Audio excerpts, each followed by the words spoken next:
Oh, do you have something to say? No, go ahead. Is this podcast on? See, he killed our great intro so he could do that. Yeah. There's a way this podcast That's why he killed it. works. That's why he killed Here's it. my impression of what happens every time David goes, can we start the podcast? I go, okay, let me find a quote. And then you go, oh. Yes.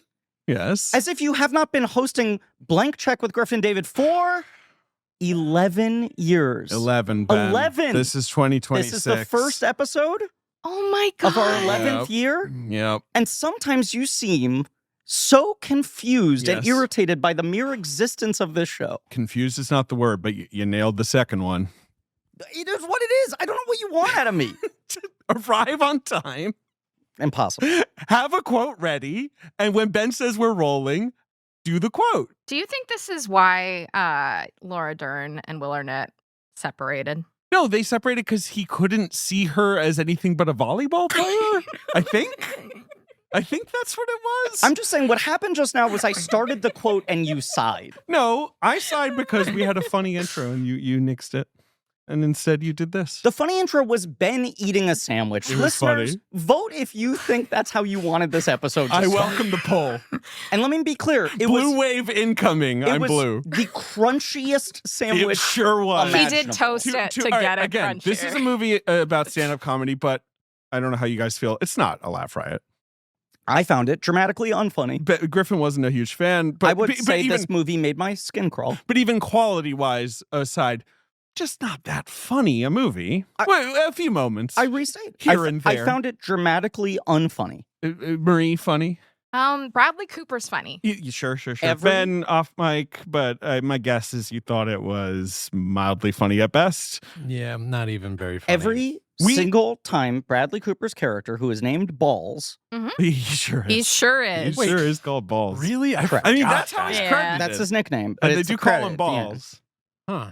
Every single time Balls is on screen, Yeah. I was laughing. And at the Yeah. screening I was at, the entire audience was laughing Yes. every time he was on screen, Mhm. and the rest of the movie was pin drop silent.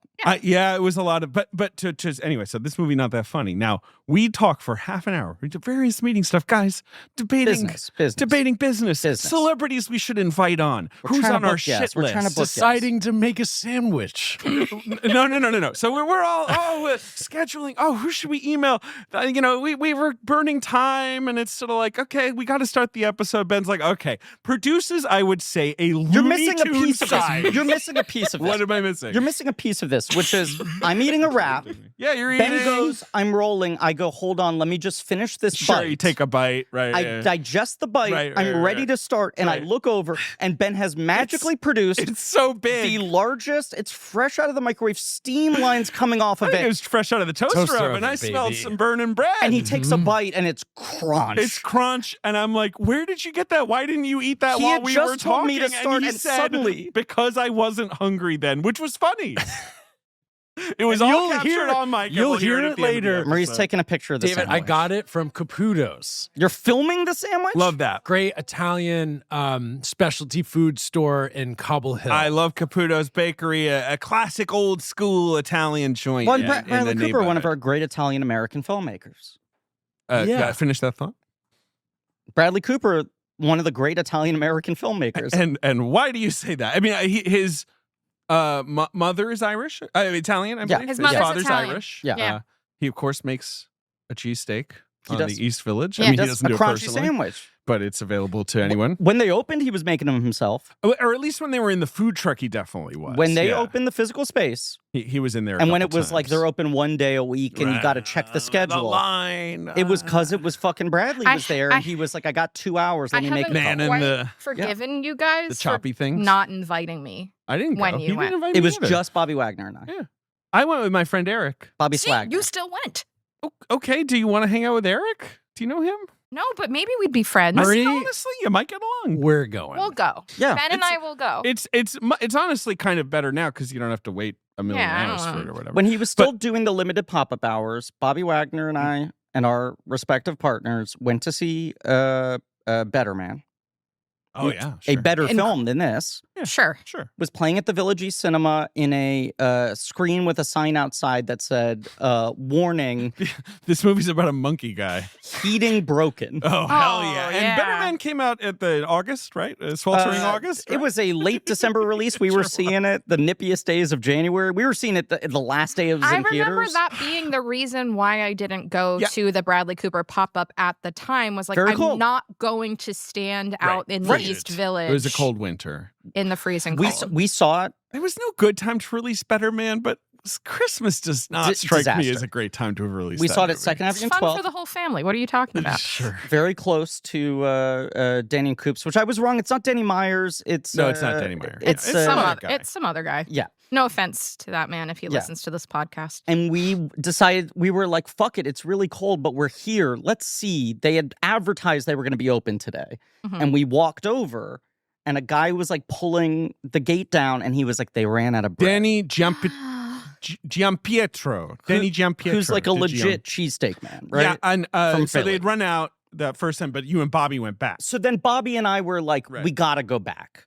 And, you know, I had that It was cheesesteak. forged in that moment. There was the impulse decision to And- try to get it post Better Man, and that was forged in that moment. You were not left out of anything consciously, Marie. Okay. And it was just Bobby and I. And this is Marie Barty Salinas, who is a Philadelphia native that we're speaking Yes. to. We're going to This is introduce a everyone party out of order. Salinas episode. Yes, it Absolutely. is. We're going to Yeah. have a good time. We're gonna have a great time. But I'm not trying to offend you, but I'm not a huge cheesesteak person. That's okay. Generally, right? I think you're kind of not that pumped up about I'm cheesesteaks either. like, I don't love Cheese Whiz. I'm like more of a Right, and he, like I want like either provolone or this place has its sort of American, proprietary It's- cheese, which is very good. It's really good.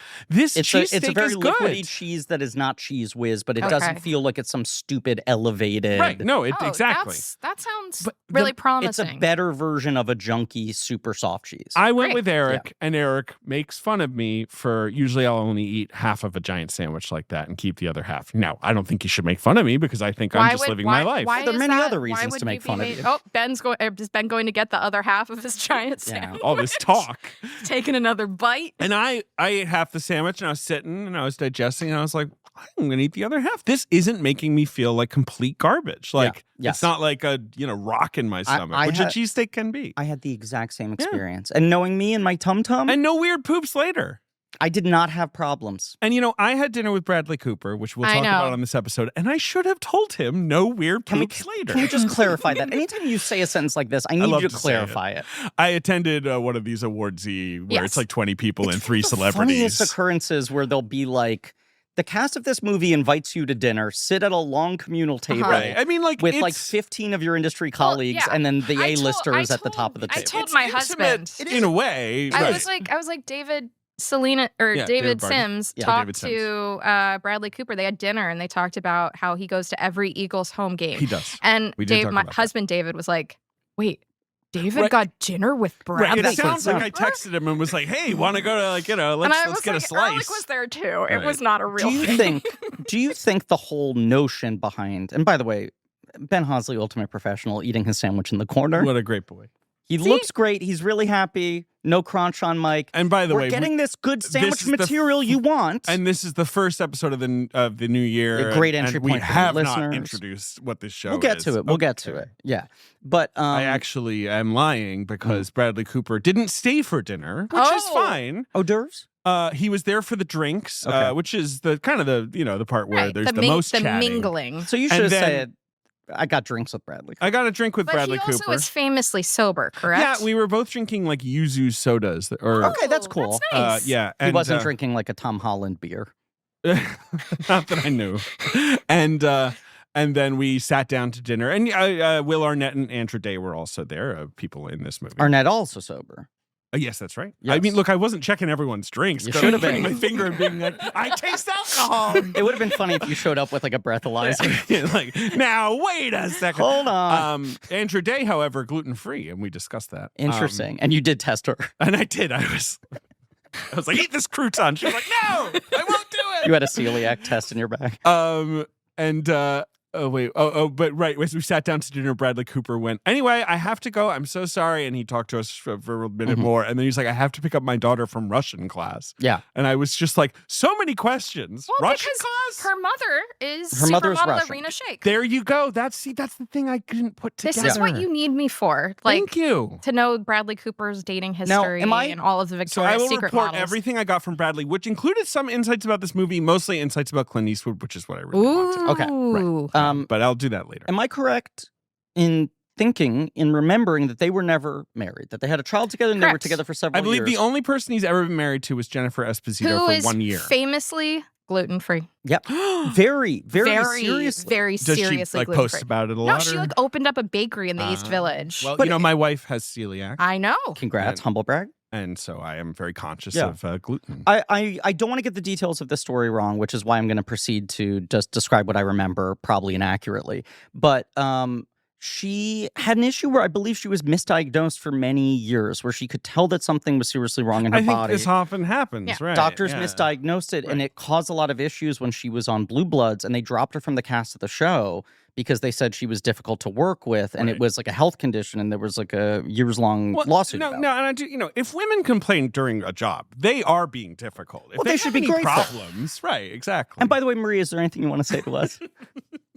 I feel like at this point we could edit together like a compilation of the all cancel the horrible, compilation. We horrible drop that when things it's time David to nuke says this about show. women.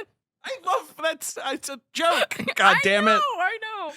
It's like when Jen- JD says that he wishes he could pull clips from the podcast and make them pull quotes on posters. Yeah. Like, this Yeah. looks like a bowl of farts. David Sims, The Atlantic. Hamlet is the I love greatest movie of Jennifer- all time. Love Jennifer Esposito, who The I best. first discovered on Spin City way back in the day. Yeah. Great show. Big fan. They She's a had big Spike Lee collaborator. I feel like she's been in a bunch of Lees. Summer Sam. She's really fucking Really good in that in. movie. I still haven't seen that one. I love Normal Summer movie. Sam. It's a good movie. I love Summer Sam. I kind of have like an Adrian Brody thing It is where so, he but really it's- grates on Oh, but dude, it's when he was like this locked. like He was like locked in. fascinating thing. yeah. Where you were like, who? It was It's- pre him being famous. It's like perfect Brody. But we're also, I mean, just try to think of a time when, like, any time that guy popped up and he wasn't famous, but you would be like, it's that guy again with the face and the nose. Like, he's so weird. Also, Marie, he's playing a Jewish punk Yes. who people start to suspect might be the son of Sam Okay. because they're like, his vibe is he's so weird. bad. Right, right. Right? Okay. It's like perfect casting for him where the whole energy is like, the fuck is going on with you, man? He's great. That movie is very akin to Bringing Out the Dead for me. Yeah, I love, yeah, yeah. I No, love Bringing Out the Dead. 1999 major New York American auteur Master. epics, efforts Yeah. about New York that are very dark. And like Right. bombed hard at the time, and everyone's like, the Absolutely. fuck are they doing? And I watch them and I'm like, this is like top tier My of the brain filmography is for me. on screen right now. Yeah. Yeah. Very high up favorites for me in both of their filmographies. Written by Michael Imperioli. Yeah. Love him. Because he was supposed to play the Leguizamo character. Yeah. And then I think Sopranos happened. And Oh, he- well, and Violator made a couple phone calls. that's the other thing that happened. He farted into the phone. And Spike Lee said, what am I going to do? What do you want from me? He's violated. Yeah, anytime Spike Lee, like he's in the Scorsese doc, Yeah. and they'll just cut to him and he'll be like, thank God for asthma. And you're like, Yeah. Rebecca Miller knows when the audience just needs a little punch in the arm, you Well, know? here's the best part. Him saying, thank God for asthma, and then laughing for 15 Yeah, thank God. consecutive sentences. Doing a full Barty laugh. Uh-huh. Yeah. I He feel does like a Waluigi laugh now. Yes. Because he kind of like crouches and like he'll, yeah. He is kind of a Waluigi. Well, because he type. wears a lot of loves purple. He wears a lot of He wears a purple. lot of purple. Yeah. He wears a lot of purple. Did I tell you guys I was walking around this neighborhood and it was the first time I had seen, this was probably a year ago, if not more, the first time I had seen a Cybertruck out in the wild. And I was Okay. like, God fucking damn it, Darn Cybertruck. Cybertrucks. Was he driving it? No, Waluigi was. Someone's driving a Cybertruck in Brooklyn. Who the fuck is this asshole? And I look as the car turns the corner and I am 95% sure a sort of like sinking in his chair Spike Lee was shotgun. Oh, shotgun. Okay. Okay. He wasn't He wasn't driving it. Didn't seem to be his car. So maybe someone was like, hey, I'll come pick you up. But almost as if he was like embarrassed, like, I don't want anyone to see that it's Right. me. In All a right, I'm Cybertruck. gonna put something out here, and I want to see if you guys agree with me. Okay. I don't think Spike Lee can drive. I don't think so either, and that probably explains why I like his filmography so much. Right? Are you Googling Can Spike Lee drive? I am, although I don't know why I thought that would work out for me. I'm sure he can drive like a big wheel. I could see him on a big wheel, Bobby's World style. Now we're making Spike Lee into an increasingly sort of gnomish magical figure. He's Waluigi. He's Bobby from Bobby's Can World. Spike Lee drive? I didn't get an answer, and I don't know. I mean, he's a New York City guy, so he doesn't have to He drive. did an Escalade commercial. Well, that doesn't. He'll do commercials about anything. Yeah. God bless him. What's the podcast? His Griffin? production company was 40 ticketed acres in a mule. for doing illegal parking in front of the office, Yeah, sure. but Whatever. Fuck the unclear. police. No, just to close the loop on this, Bradley Cooper and Jennifer Esposito were married for 15 minutes. Yeah, they were very briefly. And married, it is yes. one of the most bizarre kind of unexplained divorce situations ever. They were dating for many, many years, and then they got divorced like 1 week after they got married. I mean, technically, obviously, 6 months or whatever, but I think Sure. they've said, like, we realized immediately it was not a good idea. I am not saying that Bradley Cooper doesn't have the right to make this movie. I just thought it was interesting to bring in, like, his own history with divorce for a guy who's had a lot of high-profile relationships. Today, we Sure. are talking about his new film because this is Blank Check with Griffin and David. I'm Griffin. I'm David. And there's a smiling producer sitting across from me. His belly full. The look of Feeling satisfaction good. on his Chicken face. parm. Chicken parm taken down. It's Benjamin Crunch Hosley. It's I love Benjamin it. Crunch Hosley. And as already mentioned, Marie Barty Salinas, Party Salinas. Philadelphia's own. Philadelphia's Zone. Fly Eagles fly. What do they say? Go Birds. Go Birds. And also like Wooder Ace. EAGLES Eagles. Yeah, no. Bradley Cooper told me. I'm going to just drop in all the things that Bradley Cooper told me, which have remained in my brain, like locked in the vault. To be clear, okay, so these stupid dinner invite things only come in at awards season, obviously, and just because I'm an awardsy voter, I get invited to them. It would be funny if in April they were like, hey, Martin Scorsese just wants to know if you're free for dinner sometime this week. Well, I've heard of, there's a couple people who do stuff like that. But that's not publicists. That's like That's filmmakers who just, right. they Like, want to summit. yeah, they like to sort of mix It's it like up. the character actor dinners or whatever. Yeah, and I feel like that is kind of the old school thing that like Pauline Kael used to do where like, you know, they were really mingly back then, the critics and the filmmakers, you know, Kael and Altman and all that. But And Ebert and Scorsese. yeah, and the you know, Corliss, there was a big guy with Scorsese, Richard Corliss. Yeah. Anyway, these dinners come in, and yes, I rarely go because I have kids and I can't do evenings. You have kids? I do. Okay. But that night I had to introduce Kiss Kiss Bang Bang at the Nighthawk. Sure. And I was like, I'm actually not going to go home tonight. And this dinner is bizarrely at 5:00, probably to fit Bradley Cooper's Russian lessons. Uh-huh. And so I was like, I think I'm going to take the meal, even though I was mixed on the movie. I do like Bradley Cooper and Will Arnett. You know, I've liked him. We've loved so much of his work. Yes. And Andra Day, hey, she's great, I guess. Did you- Absolutely has an Oscar Did you nomination. talk to Will Arnett about being She seemed like really nice. what's it like being a famous podcaster? Did not talk to Will Arnett really much at all, except sort of like when I walked in the door, I was one of the first people there. And Will Arnett and Bradley Cooper were standing there. Yeah. And I was like, hi, I'm David. And they're like, hi. And I was like, what do I do with my coat? And Will was like, I'll take your coat. Like he was doing a bit, like, which I thought was funny. He was like, oh yeah, I'm doing the coats. I'm doing the coats. You know, that was funny. You handed him the coat and then he went, is this thing off? That he should have done. He had taken the coat off. That sounded like a Nicholson. It's tough. Is this thing on? Is this thing on? You know what I just watched? Because I have the, what is it? Vinegar Syndrome sort of fancy brands, cinematography or whatever. Cinematograph. There you go. They're going south. Oh, I've never seen that. I just know like the picture of Jack Nicholson being like, Yeah. Looking pretty, Jack. A retro I will do one day when I open the Sims Cinema or whatever. The Sims Horny Cinema? Westerns. Horny Westerns. Okay, what else is in horny I don't know, Westerns? but I'm going to have to, after watching that, I was like, right, Jack was like, can we make the Western horny? Like, there's got to be others. Let me just close the loop here, and then I want to Westerns hear about fucking. Wait, all can the I- Bradley. Can I close a loop dinner. before? Sure. Sorry, I just found an article about celebrities who own Cybertrucks. Okay. Film director Spike Lee took to Instagram in December 2023 to show off his brand new Cybertruck. Quote, "I put my reservation in 2 years ago," Lee wrote in the caption. So he owns the Cybertruck. Whether or not he drives it. Still doesn't answer the question if he drives or not, but he does own a Cybertruck. It had that vibe. It had that vibe. Yeah. This is a podcast about filmographies, directors who have massive success early on in their careers and are given a series of blank checks to make whatever crazy passion projects they want. And sometimes those checks clear and sometimes they bounce baby. We almost exclusively do miniseries on directors. Some people, especially more recent viewers, might be going, why the fuck is this an episode? What is happening here? In the earlier days of the show, we would look for opportunities of new release movies where we'd be like, fuck, let's do an episode on that. But I think with its Star is Born, it was also just the hype around that was so crazy. Totally. It was like a watershed moment. Right, and it was this kind of like insta blank check, and we were like, well, let's fucking do a Star is Born. And then he has kind of, continued to build out a filmography. So I remember that being the last year where Ben would actually have us look at the calendar and go, is there anything worth building an episode around?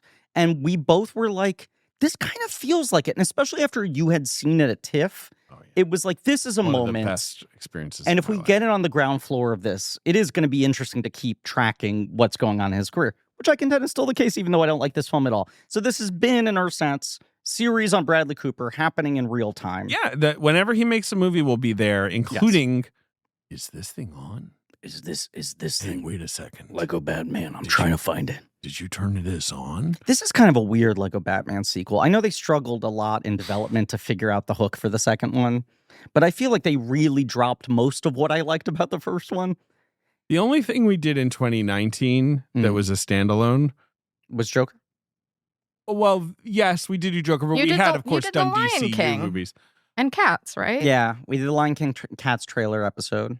The other thing we did was we solved some murders. We solved some crimes. Oh, Detective Pikachu. Yep. Detective we Pikachu. met the good detective. Which was sort of an all-format episode for us. It was, but I would like there to be a sequel to that film. I really enjoyed Detective Pikachu. I mean, shot on film? It was fully announced. Do you remember they said Jonathan Kressel was going to direct they did, Detective Pikachu? I think COVID kind of kneecapped it, and now they're just sort of figuring out what to do with Pokemon. There are a lot of sequels like that were in active development, and then COVID basically adding an extra 2 years of like pause made them go like, did we miss the moment? You know?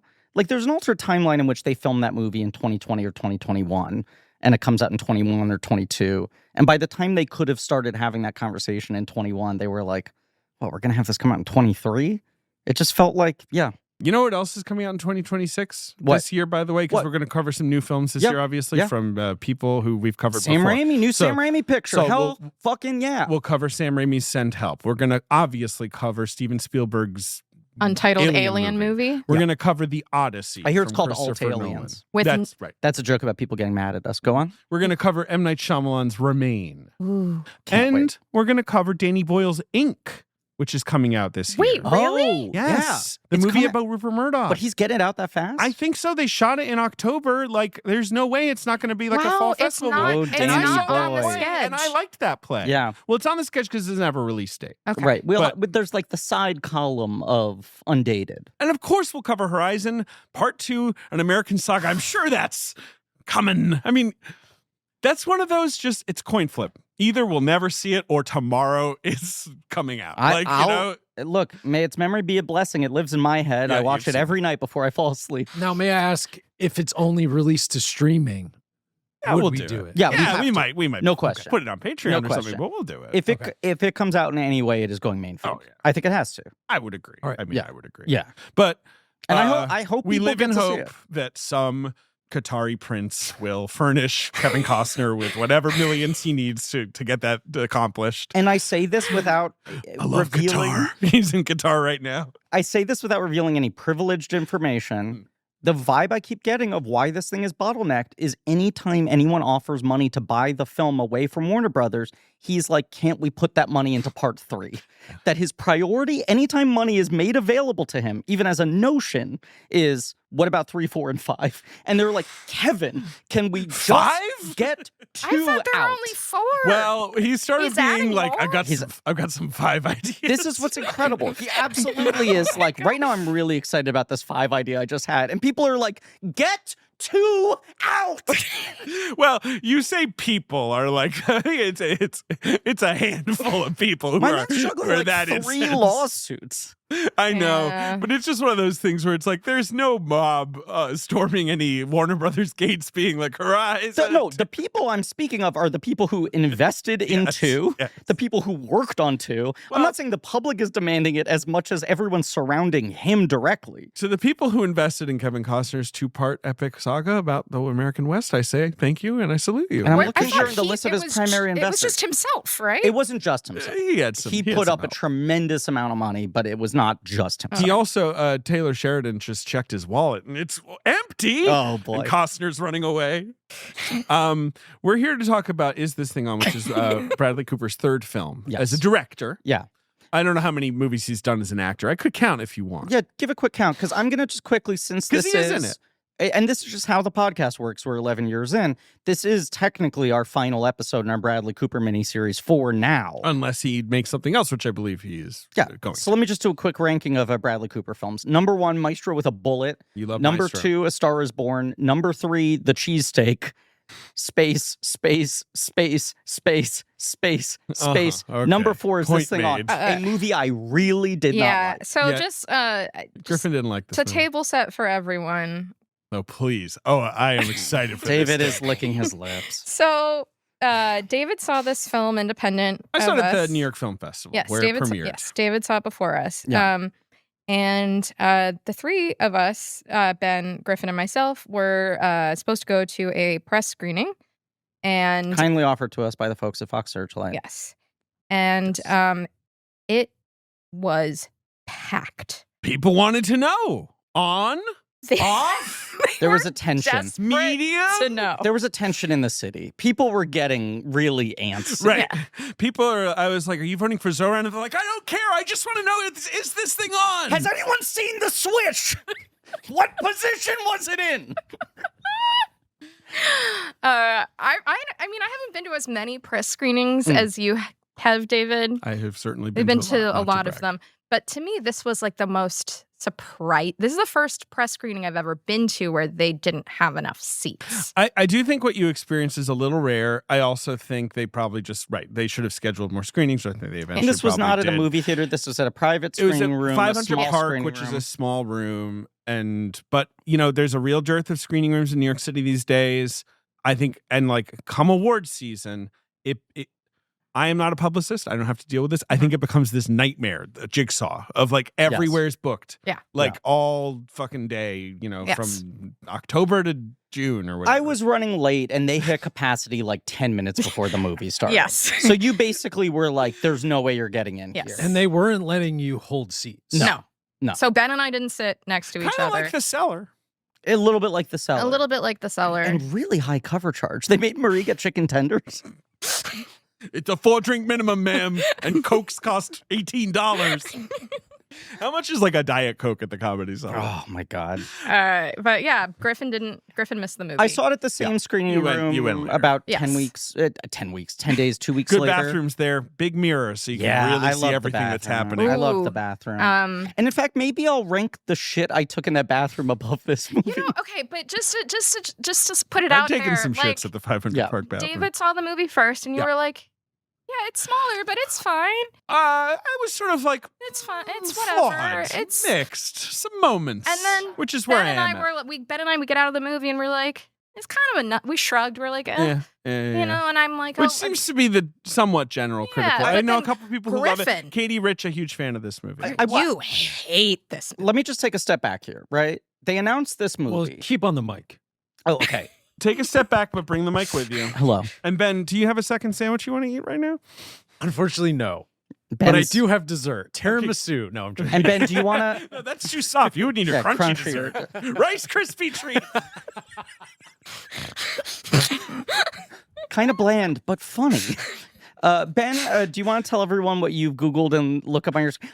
From the positioning of our desk, Right, I you have can the view see to what Ben's Googling. and sometimes I just see what Ben has silently pulled up on his computer screen, and it makes me happy. I was just trying to find an answer to your question. How much does Coke what's cost the menu at the Comedy Cellar? Cellar? He's got the right, menu. right. He's got the full menu PDF on But his they computer. don't have listed soft drinks. But Okay. I'm actually kind of surprised. Reasonable-ish pricing. Like, for example, Sure. a Bud Light, $5. That is pretty reasonable. Not bad at all. So, Okay. shout out. So, and I will say the Cellar's a totally fun place to go. I'm not trying to diss the Cellar. No. Yeah. No, none of this. These movies' sins are not on the Comedy Cellar. No. I would say it has some insane representation of the Comedy Cellar. Well, what do you mean? Griffin, when we were coming up in comedy, we would always go to the open mics at the Comedy Cellar. Well, it was the only way to avoid having to spend $15 to drink at a bar above the Comedy Cellar with no view of the stage. Of course. That's just what you do. Listen, let me step back. They announced this movie. Yeah. This movie, as it proudly proclaims in its end credits, is based on a true story. It is. I can speak to this. It's some real Brittany Runs a Marathon shit. A little bit, but I would say it does not do the Brittany Runs a Marathon thing. It is ostensibly based on the life story of John Bishop, but as Bradley put it to me, because I was talking to him about adapting, we were talking about Jeremy Strong because he had just done a Q&A with Jeremy Strong for though at this point in January, well-remembered Springsteen Deliver Me From or To Nowhere From. Evil? Yeah, I did typo twice in the same day. Deliver Me From Evil. And I told him I just interviewed Jeremy Strong. We talked about playing real people, yada yada yada. And I was like, this must have been interesting. Where you got the real person. And he's like, oh no. And I was like, no. And he was like, I took two things that he'd become the stand-up in that way, where he put his name down for fun, and then he gets back together with his wife. No. Just that his wife was then at a show. He was like, those are the only two things about that interested me. But in real life, what the guy's name is John Bishop. I believe, yes, he reunited with his wife. But he's like, but the marriage in this is not based on the marriage or anything like that. Yeah. He's just like, there were just two plot points I liked. The initial thing. Yes. And then the twist of and then when he's finally finding his feet at the comedy show, one day his wife is there. Yeah. That was it.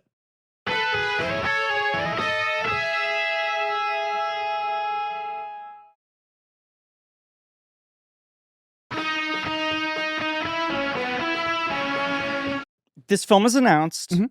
It's announced kind of quietly as Very quietly. Bradley Cooper's working on a new thing. He's noodling around. It's a script by Will Arnett. Right. Will Arnett would star in it, and it's maybe something about the comedy scene. And then at some point it comes out, oh, it's based on John Bishop? And people are but like, it's also what does that mean? Right. But it's also you start hearing he's in New York and because he lives in New York, but he's they're testing out material. Right, they're shooting stuff, and maybe comedians are involved. Right, that's and, what's New going York on comedy here? subreddits are going I saw Will Arnett do 10 mediocre minutes last night. Right? And then people are like... And you're like, but it's Will Arnett. He could be funny, but it's but no, he's doing this stilted thing. But then people are also like, I keep seeing Bradley Cooper at the audience at the Cellar. Or I saw 5 real comedians last night, but Bradley Cooper was just standing in the back with a 16 millimeter camera, right? There was just this sort of something's happening here. We all are a little befuddled by this announcement. We're like, this is kind of a weird swing. We know that he is very good friends with Will Arnett. They live together, which I did not know until he told me at this dinner that they lived together in Venice. And it took me, I would say, 6 to 12 days to clock that he meant Venice, California. Yes. I was like, why did you poor struggling actors move to Italy?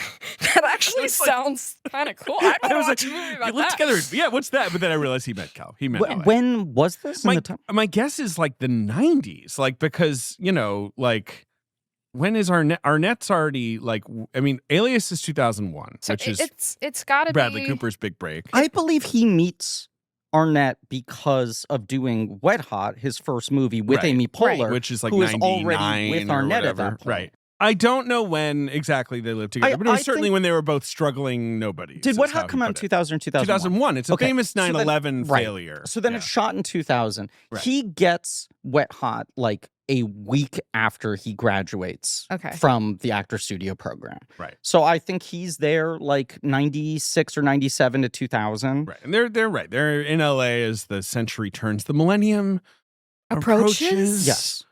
The Y2K bug. Everything okay with that?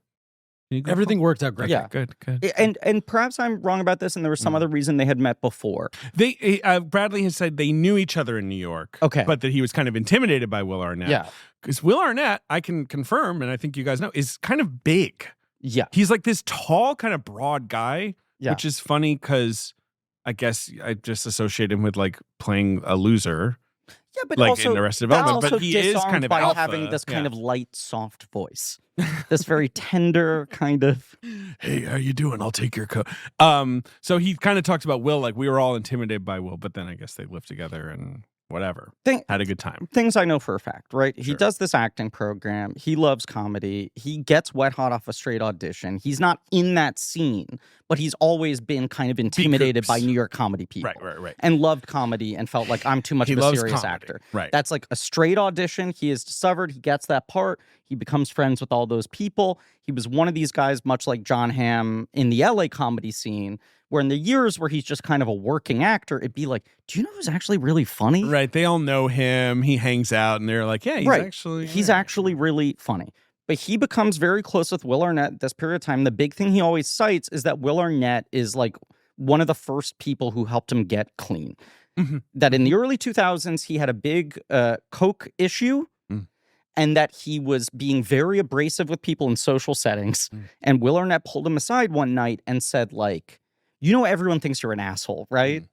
Like, I get that you think you're being funny and that you don't know because the drugs are like giving you this confidence and that you think you're being this like awesome kind of like shit talking badass guy. But like everyone is like really, really fucking annoyed with you. And then I think as these two guys have had their respective substance issues, ups and downs over the Will years. Arnett, I think alcohol, his big thing. Both to sobriety. But I know he had a prescription pill thing that Flaked was sort of about.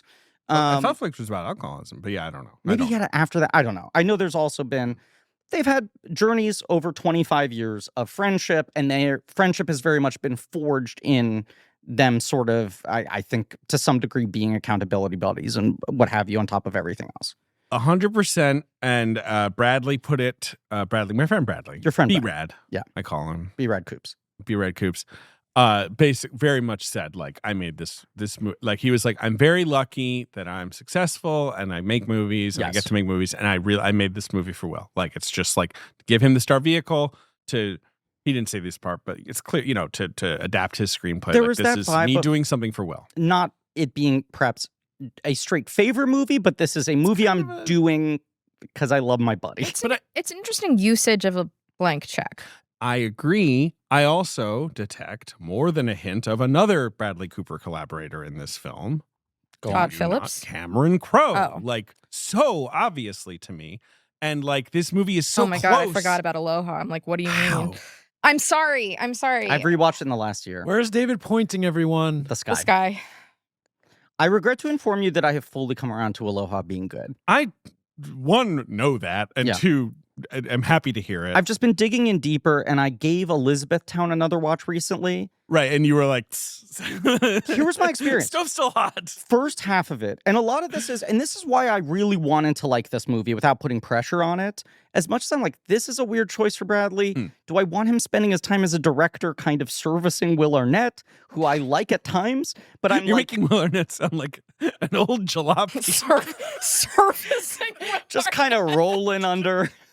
I mean, he made this quickly, so I certainly don't mind. But yes, I know what you're saying. But I'm like, especially because we kind of fucking call our shot with him, right? And we're just like, here's a guy who seems to be like developing a career as a filmmaker with intentionality, right? And I'm on the record loving Maestro. I feel like the three of you like it with more qualifications, whereas I'm a huge fan of Maestro. I love Maestro. I think it's like one of the most underrated movies of the last 5 years. Yes, and I get why people bump on it. It is like a very bizarre film, and it's like a huge swing movie. Yeah. And this movie, to me, feels like a reaction to some of the guff he got from Maestro in a way that bums me out. Well, it feels to me like his first two films are the work of a filmmaker, not an actor-filmmaker. Yes. And this to me feels like one of those like Tribeca movies that an actor does a one-off you know, and it goes. You know, Tribeca movie back when Tribeca Yeah. had a little more juice. But yes, I think. But I mean, to me, that's fine. I'm like, you know what? Take your foot off the gas a little bit. Maestro is a very hard act to follow, and you don't want to do the next movie will be about Alexander the Great. You know, you don't want to keep escalating. He had to reset at some point, and I think it's nice to have variety. Like every great filmography has big and little movies. And he's a New York guy, as he told me. And then I was like, yeah, because Hollywood sucks, right? And he was like, no, I don't feel that way. And I was like, no, okay. Oh, fuck. not in a way where I was like, I'm mad that he thinks it, but I was just like, I failed to bond with Bradley Cooper in this moment. But and you were like, and you love the Mets, right? And he was like, more of a Yankees guy. No, he's a Phillies fan. Course. We talked about I'm that. joking. Yeah, just about you. Yeah, I love the Mets. Let's go Mets. And I hope by this point we have re-signed Edwin Diaz and we've re-signed Pete Alonso. And if we haven't, I'll cry. Look, if we were covering Bradley Cooper as a filmmaker 10 years after, right? And we're just like, that's weird. We have to do a Is This Thing On episode. I'd maybe be less frustrating than maybe if you know what like his 8 films are, his 12 films are. But I finish this point. I give Elizabethtown a rewatch because I realized my girlfriend has never seen. I made some reference to it, and I'm like, fucking, let's watch Elizabethtown. And I watch it, in the first half of it, I'm like, God, in the 9 years, now 10, since we've covered this movie, we have been living in such a dearth of not just Cameron Crowe, but of anyone even attempting to really do the Cameron Crowe thing. I do think, right, there was, his vibe became kind of radioactive in a way. Yeah. Elizabethtown, of course, being the ultimate manic pixie dream movie and all that. Yeah. It felt like everyone got scared off of everything like that. And there was even no one even fucking buys zoos anymore. No one buys zoos. No one buys zoos. I'm going to Google if there are any zoos for sale. This is the thing. No one's having kids and no one's buying zoos. And this is why our economy is failing. We used to have hope and cash and bacon jobs and zoos. 11 years, David. I'm all for it. I love you. I love you very much. Oh, God. Marie, I love you. Love you too. I love you guys. Ben, I love you. Ben, I love you. Y'all. And I love chicken parmesan. Who doesn't? Can we make a promise to our listeners? We're not getting divorced. No. The 4 of us are not getting divorced in our 4-way marriage. Absolutely. The first half of Elizabethtown, I was like, God, Orlando Bloom is even worse in this than I remember. I truly, was I being too mean? No, this is like one of the most disastrous movie star tests I have ever seen. It is. And yet, everything around him in the movie was suddenly working for me. And even in some long tail, nostalgia way, I was kind of loving peak Dunst manic pixie dream girl of right, this is fucking, she's a wonderful, charming actress. and this is ground zero of the whole thing. It's the Absolutely. purest version, the most extreme thing. And I was I was way too down on this movie. And then the halfway point, it amps the Crow up to 11. Right. And I was this movie has broken me again. It's not a good movie. But there was certainly more stuff in it I liked than I remembered. And I think that is more representative of being we kind of kicked this whole thing out of the bloodstream of Hollywood, out of the movie culture. This movie has some Cameron Crowe energy. I mean, this is where I was starting to get excited. There are moments in this movie that I really liked, such as I think the best moment in the movie, the Amazing Grace scene, where I'm like, I love this, and this is Cameron Crowe defined. Why am I already forgetting what this is? Dude, there is a scene in the movie where I was suddenly, it's one of those scenes where I was like, I'm fucking Chaz Palminteri. They're setting up breakfast, and it's just completely out of nowhere, and they just and all it just feels like Bradley Cooper being like, I just have an idea. I just want to do something to demonstrate how you guys used to be in sync as friends and stuff, and aren't really anymore, but you still unconsciously have it. It also, and I'm fucking Chaz Palminteri in The Usual Suspects in that moment, dropping the coffee cup, being like, am I gonna have to love this movie? And then it's back to you weren't just a volleyball player, and I'm like, oh, I don't care. First of all, I blocked that scene from my memory. Second of all, I had the opposite response, which I was like, this is some second half of Elizabethtown shit. Oh, see, no, I didn't have that liked it because it didn't have any, I just felt like it had no reason to really exist. So I was like, this is a decision that I'm interested in. This is part of the weird Cameron Crowe thing, right? And obviously it ends up biting him. But old double C? right, but he Yeah. would do these scenes where you'd go like, how the fuck 100%. do you have the courage to put that in the movie? How dare you? Right? Where he'd break form. How very dare you? Or he would do some like incredibly like ecstatically emotional expression of an idea. You know, Like Tiny Dancer? Is that Any what of kind of we're these talking things. about? That's a great example of it totally working. Yeah. right. And you're just like, Jesus fucking Christ. And I think in rewatching The Lesser Crows as I've been doing lately, I have more affection for those moments even when they don't work. Because I think there's still, even when it's not consistent, the balance of him being able to like identify these incredibly precise, incredibly small moments of humanity and human connection, right? I want to shout out my friend Colin of the Can I Kick It podcast, who also was speaking to the Crow thing. We were texting about it. Yeah. Yeah. And I think in the later half of his filmography, it perhaps becomes imbalanced. Where with double C. Where he's doing too much of the I can't believe shit and less of the well-observed human relationships shit. Right. And I felt like the human relationship shit in this movie, which is like 95% of it, you know? I mean, people were like, oh, is it like really all about stand-up? And I was like, I'd say it's like 30% a comedy movie, 70% a divorce movie. Yeah, Absolutely. It's a marriage. If not it's 80-20. a marriage Right. movie. Yeah. And the other question I got from a lot of friends when I was telling them how much I hated this was like, oh, is it one of those movies that annoyed you because it's a movie about comedy that gets all of comedy wrong? And I was like, I do think that's a sin. And I can go off and nitpick some of these things, but they're not my primary concern. Sure. And any movie about anything will annoy an expert. My probably, primary right. concern is it feels like it's a movie about divorce that doesn't understand people. Well, that was one of my issues with it. I don't really understand. We get put in media res This is into my their huge problem with the movie. divorce. We don't. I know that he works in finance, and she but again, Marie completely is just saying the problem with the movie. Completely in my opinion. nondescript. We don't know why they split up. We don't really know anything about them. Gradually, I still don't understand why they split up. Because He only I sees have to her do my turn. as a Because you only saw me as a volleyball player. This is my whole problem with the movie. The entire relationship is horribly rendered. Well, the history of it, the present of it, what we're working towards. It feels very non-specific to me, and it feels like a collection of screenwriter, I don't know, what's an interesting thing that was her past career? Olympic volleyball player. I don't know how they got there. I mean, it's fine that they did, but I don't really know how they got to volleyball player. The movie is depicting, I think, in a way, kind of just a chiller divorce by and large. They are not fighting over the kids. They are not fighting over money. no one cheated. No one cheated. No one's being acrimonious. Just and all the energy and the passion just kind of dissipated slowly. And that's an interesting thing to make a movie about, but Agreed. it's a hard thing to make a movie about. And it requires, in my opinion, incredible perception and location of specificity. Well, volleyball, she played volleyball. I do think that's good casting. Yeah, Dern? no, Laura sure. Dern as an ex-volleyball Olympian. She's so tall and blonde. I'm not mad at Laura Dern. If you pitch this movie to me as... And she keyed my car. What? I'm joking.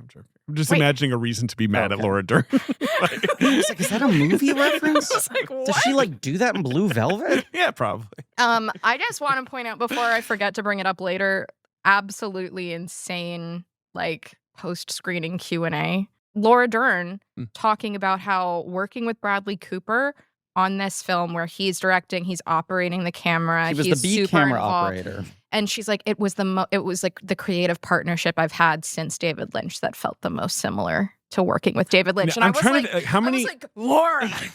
I'm just trying to think of how many directors are dead in a ditch hearing that, Baumbach, Steven Spielberg.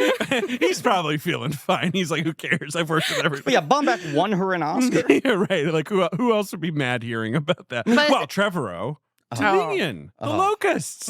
He really helped locate that character. Throwing locusts at her. Yeah. Licks her finger. Feels like there are a lot of big locusts in the air. Ryan Johnson, he was like, hyperdrive now. You go to hyperdrive. He gave her a maneuver. No director had ever given her a maneuver before. Holdo. No, if this movie was Bradley Cooper has decided to make a film about Laura Dern in middle age, a former Olympic volleyball player trying to figure out her next move after divorce, I'd be like, there is no way you can convince me I won't eat that shit up. Well, I thought she was a way more interesting character than Will Arnett. And she gets a fair amount of time in the movie. It's not like the movie blarps her. We do get no, it doesn't blarp her. We do get some of her. I mean, Blarp might have done some fun. We do get some of her. He might have done punch-up. We do get I wish we had some of Blarp's outrageous comedy. Oh sorry, Marie. Sorry. No, we do get We're like some of blarping her Marie perspective in the film. Which, we do. Which is I appreciate, and that's It's not a "my wife left me" movie. No, correct. No, it's which it's is a about fear. both of them. It is, and that's fine. Like surprise when they announced that they were running her in lead. Which this is a classic, like, you know, we always complain about this, like punting the female lead of a movie with a male lead to supporting, especially if it's a suffering wife character. Right. Even if she has the screen time. And they're just like, no, this is like very much a two-hander. Yeah. Which it is. It is. It is. It's not for lack of screen time, and I think she does good work in this, but I just kept being like, I don't think this movie is speaking from a place of like identifying the real kind of what you want from the Cram and Crow magic of just like there is honest comedy coming out of the recognizing of a moment that feels so true and you've never seen someone put on screen before, or at least not in that way, you know? And there is stuff that's interesting in the setup of this. And I do like that it's trying to be a divorce movie that isn't about a fucking fight. Yes, that isn't the kind of Kramer versus Kramer. You know, again, there's so many pitfalls you can avoid. And it does not do those things.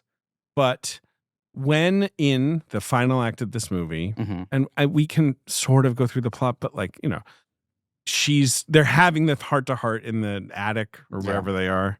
And she's like, you know, you just kept seeing me as a volleyball player, and he's like, you know, you whatever, like you weren't in love with me, or they also like, have that line about like the difference between being miserable because of someone or being miserable with someone, or being miserable in the marriage. Right. And I'm like, this is all interesting. You guys are catching me up on something I didn't see. Yeah. So I'm not that like these are things that could be insightful. But because I met you having decided to get divorced, I just don't know that I care too much about why you got divorced. Also, already got I don't think they this movie... also have like really great chemistry like right off the bat. That scene true. when they go to their friend's loft, they're played by They're Andra Day and Bradley Cooper. Right. We're going to get divorced, but let's go to this fucking thing We with can't our friends tell without anyone we're telling getting them. divorced. Yeah. Right. And then, so like Will Arnett is already like living in an apartment in the city, and Laura Dern and the kids are in the house upstate, and Westchester.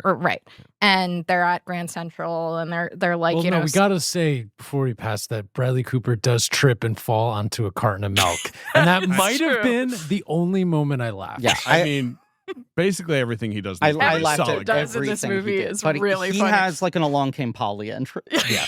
And he's got like a big ass beard and like super long hair, and he's like an alternate in not Jesus Christ Superstar, but it's a John the Baptist play. It's some sort of religious play, and he grew the beard so he'd look more like a disciple, but he's like, It's just He's a kind of one of those. swing. I mean, he's smart to be like, I'll just play this fun supporting role. But then anytime he's on screen, I'm like, I think I want the Balls movie. Yeah. Like, what movie is this guy? Not in? only do I think I want the Balls movie, but I'm also like, no disrespect to his buddy, but Will Arnett could play Balls well, and Bradley could play the lead much better. But I think maybe you're right, but I do like Bradley as Balls though. I do too. I love Bradley as Balls. Ideally, it's a double casting. Bradley is both. And, most people have two balls. Not everybody. Let me just zoom out for a second here, right? We're all confused by this. The trailer comes out. You're like, I like what he's going for. I'm like, I really don't see it, right? Then you see it first, and you're like, it's fine. Yeah, I just couldn't get there with it for the reasons I just said. But then there were little moments I liked. Then Marie and Ben see it. They kind of have the same reaction. Your line, I remember, was, I think I won't remember it in 2 weeks. Yeah. When we record. Sure. Right? Yeah.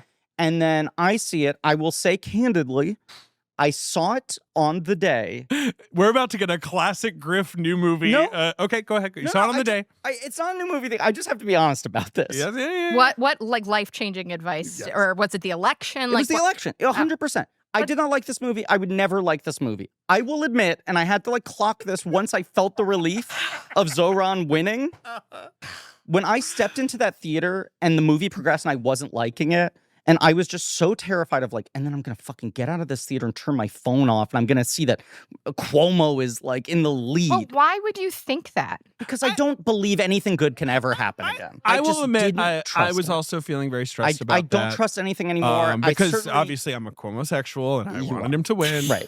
You were rubbing your It's a pierced joke. nipples. Do you guys, I was about to say, do you guys remember when everyone thought he had pierced nipples for a couple weeks during COVID when he would give those press conferences? With I like, don't prefer to think about that. Do you remember when he like obliterated a retirement home and then did like 6 months of victory laps on TV with his brother being like, now listen to me, I figured out how to beat COVID. Right. Only I know how things work. Normal guy. And then wrote a book like by the end of 2020 being like, how I beat COVID. And I'm like, Cuomo the COVID god. none of us have gotten the jab yet. And you're declaring yourself. I think Cuomo's never made a public misstep. I don't know what you're talking And the about. winner by knockout, July 2020. You were stressed. It's just funny. Sometimes we do these episodes about a new movie. Yeah. And you're like, something about this movie I didn't like. I did see the film and someone did shoot me with a gun as I entered the theater. I feel very resolved in my opinions on I'm this. sure you don't like the movie, but it's fair to acknowledge, right? You were very in a bad mood watching this movie. Every moment the movie irked me. It irked me twice as much being like, it was like when we saw Here. And But that You know, actually wait, had ended anything- badly. Had anything happened when we saw Here? where I was just like, fuck, Trump is president and we have to watch Here now. And I would love nothing more in both cases to be like, this movie took my mind off of everything and transported Griffin, me. have you seen Sentimental Value yet? Yes. That movie made me think of Here a lot. Here's another thing I'm going to say. Here. I see Here. sentimental value just That's a Will Arnett buying a ticket to Here. I only build in black and very dark gray. Lego Batman, good movie, 5 stars. Yep. Will Love Arnett, Lego great man. Batman. I see sentimental value the same week as this, right? Mm. And one of the first shots of that movie, Joachim Trier's film. quite a good film. Yeah, good movie. One of the first shots of that movie is just a Not my shot favorite. of the family house. It's not my favorite either. I Oh, greatly but prefer it I as know, first. yeah, interesting house, of course. Yes. Yeah, but Architecturally. House is like the starring role in the film. There is what House MD. in almost anyone else's hands On would just Fox. be a perfunctory establishing shot of a house. Yeah. And I look at this shot and I go, God, he is somehow making this shot feel emotional. Mm. It is not because of swelling strings. Mm. He has somehow in an image, without doing any fancy trickery, put some feeling into Right. a shot of a house before we built the characters into it. And what jumped out to me was I was like, this is the part of the thing that Cameron Crowe can do that other people don't get right. Mm. It's not just the dialogue, it's not just the working with the actors, but Cameron Crowe somehow knew how to visualize the emotions of his films where you watch them and you're just like, even when he's doing a weird thing, right? Right. You're like, the films have a texture and a I hear feeling you. and a I- color palette that feels like the melancholy. I just feel that way about Bradley Cooper's movies too.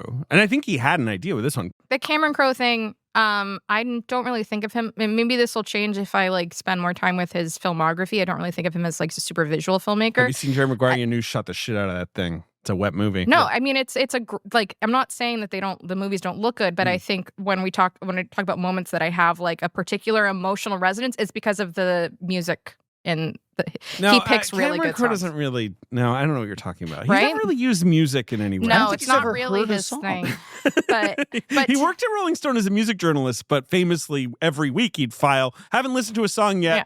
See you later. He would review how the No, record you're right, Mark. looked and not the Yeah. cover. He'd go deep grooves on this one. Black. not to derail us even further, did I tell you guys about my experience seeing Sentimental Value? How was your seeing of cinema? Your viewing Well, of Joachim Trier's Sentimental I Value, saw starring it. Elle I Fanning? saw it at a Q&A screening that David Ehrlich was moderating. Right. Mm. Right. So Bad I got to go for free, Sure. Wonderful. and I got to sit in the comp section. Nice Love work it. if you can get You know it. who right. else was sitting in the comp section? Who? Directly behind me, both of us there by ourselves. Zoran Hmm. Mamdani. No, John Turturro, who Oh, I that's fun. see quite often at various things A in New New York celeb. A New York celebrity. Francesco Bernoulli himself? Indeed. And Carmine Falcone? Carmine Falcone. Carmone Falcone? But The fading gigolo? Catwoman's daddy? Right? That's the twist? Yeah, but then it was Mark Yeah. Strong. Okay. Yeah. but I believe so. it was like watching the movie like with running commentary Was he responding vocally? vocally. What would he say? Okay, so first of all, during the trailers, Yeah. Paolo Sorrentino Oh, sure. Oh, yeah. is making another movie. I don't know if it's like a sequel to The Great Beauty, but it's the same guy. Okay. Most of You them know are that old- Tony Servita. Yeah, this guy. Yeah. And then the trailer plays, trailer ends, and he goes, "Incredible actor." He's by himself. He is by This himself. rules. So then when we get to trailer number 4, Mm-hmm. oh my God, how many fucking trailers are there? All right, John. All right, I'm with you. This is a car commercial.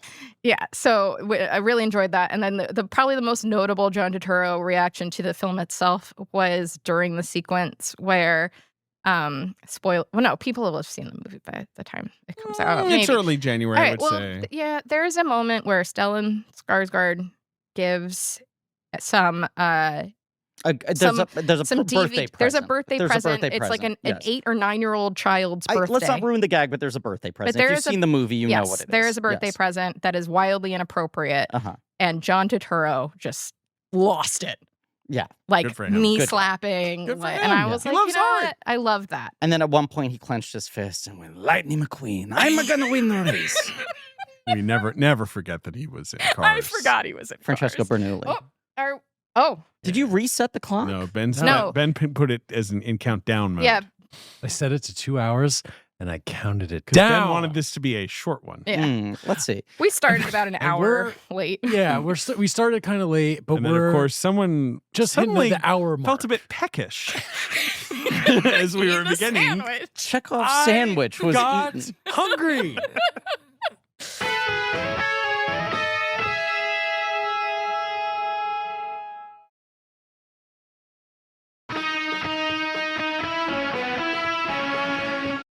Is this thing on? I just felt some of the Cameron Crowe shit I wanted from sentimental value, and I do not I like the ambition. Mm.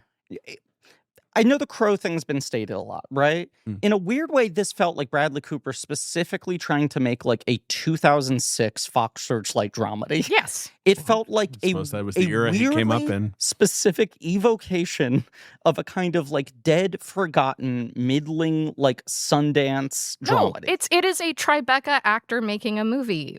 It- Shooting in and- New York. With it's with what bigger actors. that, and on, yes. yeah, It's like, Yeah, you know. and we had this conversation when the Star is Born trailer came out, where we were just both like, "Holy shit!" Yeah, it feels like a real movie. When I hear that like Bradley Cooper is now directing Star is Born after every A-list director Yeah. in Hollywood has flirted with this for 10 years, Mm. and now he's doing it with Lady Gaga, we were like, okay.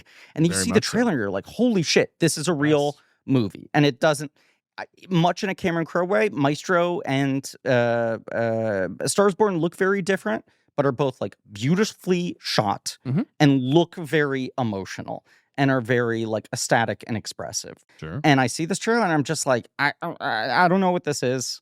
I don't get why he's doing this.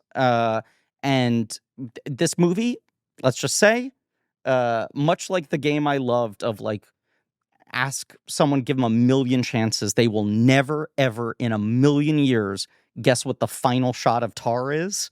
Mm-hmm. You could do the same challenge with this movie of how do you think Bradley Cooper's Will Arnett Mm. stand-up divorce dramedy Is This Thing On opens? Mm. Why, of course, with a ceremonial Chinese New Year lion I Uh-huh. really like that. I like rearing that up its too. head. It's just Yeah. a like, where is this movie?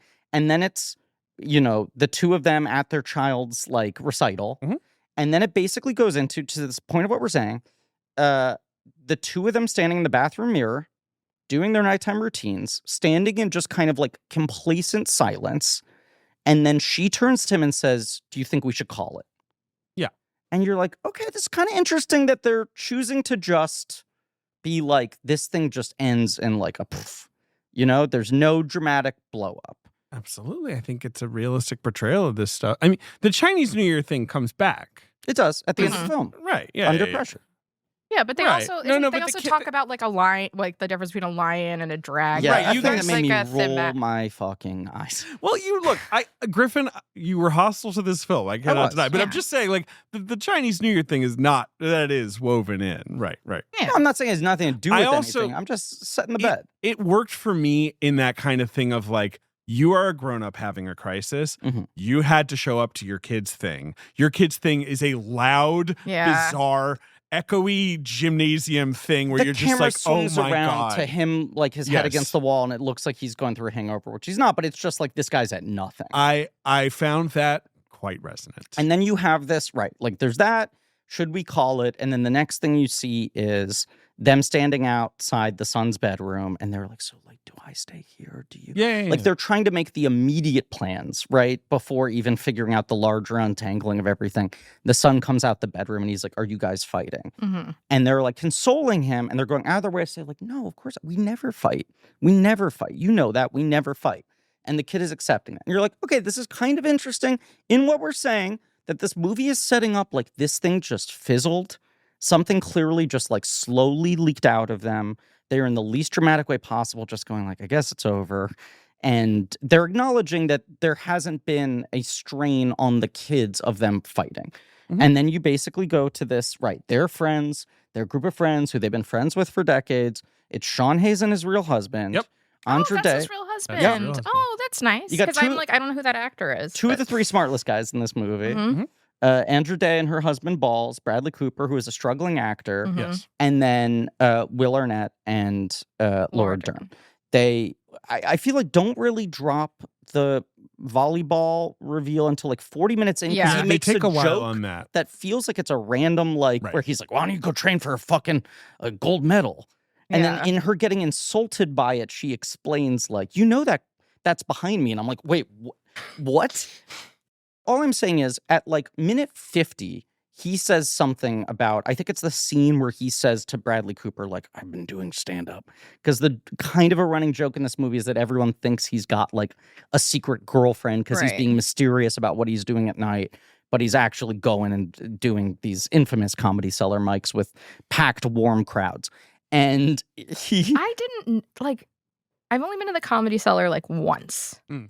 There, I'm gonna just come out and say it. Louis C.K.'s your favorite comedian. I really don't like stand up. What? Right, you like his personal life when he's your favorite No, comedian. you like his novel.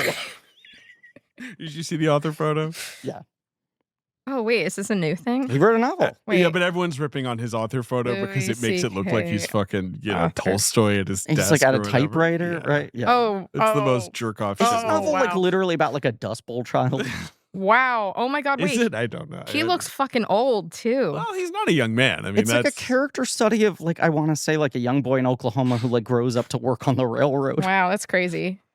Does like the young boy like get jerked off? He- Okay, so wait. You He went don't on- like Okay, stand sorry. up? Why Yes. don't you like Sorry. stand up? It makes It's mostly divorced dads, kind of just like stand up makes me really uncomfortable. free flowing, like not really hitting hard jokes, just kind of doing a therapy session on stage. I like don't Some joke about mind. this I know. movie. I don't mind like watching clips of stand up. I don't like being in the audience. Like Is it because of the trend of It's- crowd work? it's the crowd You're work thing. worried. It makes me Yeah. deeply Crowd uncomfortable. work Agree. sucks. I think crowd work. This It also seems to be like, right, it's a growing has become a thing, right? Because of plague. TikTok, right? Sucks. Yeah. yeah. Where it's like you need like a viral clip where you're Like I'm not coming here to be roasted. I'm not I'm not interested in that. I also feel deeply uncomfortable with I don't know, people bombing. Like Yeah, well, it's not fun to watch. it's right. I mean, yes, I don't think a lot of people take pleasure. in so watching when I that. say like everyone, just I don't wants like it to be stand over. up, like the idea of going to What about like a comedy club sure? in New York, Yeah. that to me is not like I don't enjoy that. But what about like a very established stand up doing like a show at like a theater or whatever? Is that of interest?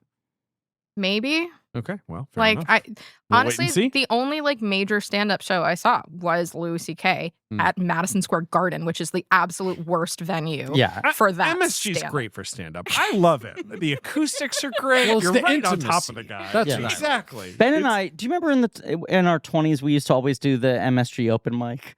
Oh yeah. Because if you well, you wanted to see the Knicks games. and then you didn't have to pay the $50 cover charge to Right. buy popcorn. You could just get up on stage. Griffin, when we got out of the movie, I was like telling Ben, I was like, I really want to talk to you guys. Like, Yeah. because I don't know this world that well. You were asking me a lot of questions, and you were like, "But did you do shit like this?" And we're like, "Yeah." But like they do At the depths of our depression. you can just do the Comedy Cellar as a complete rando. No, That is Yes, you can. You can do it. No. You can do it. No, right. Obviously, the real guy this is based on is a British comic. Yeah, and can you talk about him a little bit? I mean, sure. John Bishop is his name, and yes, I mean, obviously, the Brits. What do the Brits love more than a fucking stand-up comedy? They adore it, and there's open mics everywhere. And he did an open night at the Frog and Bucket in Manchester, which I assume is not as esteemed as the Comedy Cellar in Greenwich Village, New York. Yes. So I think that may more be a place where, yes, if you put your name down, you can get a seat at the bar, and then you'll get to do your open mic or whatever. I saw there is a It interview. was a £4 entry fee that he did didn't want to pay. interview on the Graham Norton show Sure. recently in the last couple of years that is a pretty good encapsulation of the real life story that inspired this movie, right? And I'm not holding this movie to that, but the changes made within it destroy any internal reality of understanding how the comedy scene works versus what he describes. First of all, it was 30 years ago.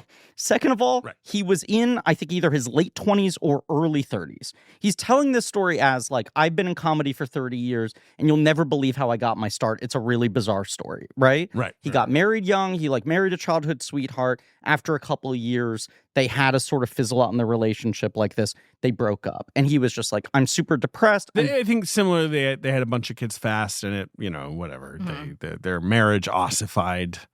Can you double check that they had kids? The quote is, after having 3 kids so quickly. Got it. Okay. And he's just sort of I don't know what to fucking do. I made my bed in this and now I have nothing, right? I have no sense of self. He just wants to drink. It is not a comedy club. It is a bar that has an open mic. No, it's a comedy club. It's the Frog and Bucket Comedy Club in Manchester. The Frog and Bucket. It was their open mic. He performed well in front of an audience of 7 people. Was encouraged to return every week, which he saw as a form of counseling. One of his regular jokes was about how he missed his ex so much that he kept her severed head in the fridge. Bit of a dark joke. The comedy, yes, it sounded like. And then one day, he says this joke, and he realizes his wife is in the audience. She meets him after the gig, and she's like, "Wanna fuck?" No, I don't know. They laugh about it, and he says it saved their marriage. They got back together, and they've stayed together since then. As far as I know. I want to make a distinction on a thing here, okay? In the Graham Norton interview, he said that he goes up, it's 7 people, which is what open mics are like. It's not a real audience, right? You're either performing for less than 10 people, or there are a bunch of other comics there who are all impatiently waiting as one of 40 names on a list who had to camp out hours earlier to get on that list. And they are all so in their head about their own material, so jealous of how everyone else is doing. Very few people play well at mics, and no one brings a non-paying friend audience. Obviously, it's rare. British clubs in the 90s, the scene might have been different. I can't speak to this with authority, right? But he is saying definitively, I performed for 7 people. I did not get a big response. That line got a laugh. But it was a form of therapy, like you said. It was just, I just kept going. And that's something really raw came out of him, as shown by him making a joke that dark, right? Sure.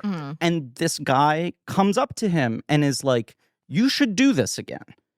And he was like, "Oh, you thought I was funny?" And they were like, "No, but there's something kind of interesting that just happened on stage."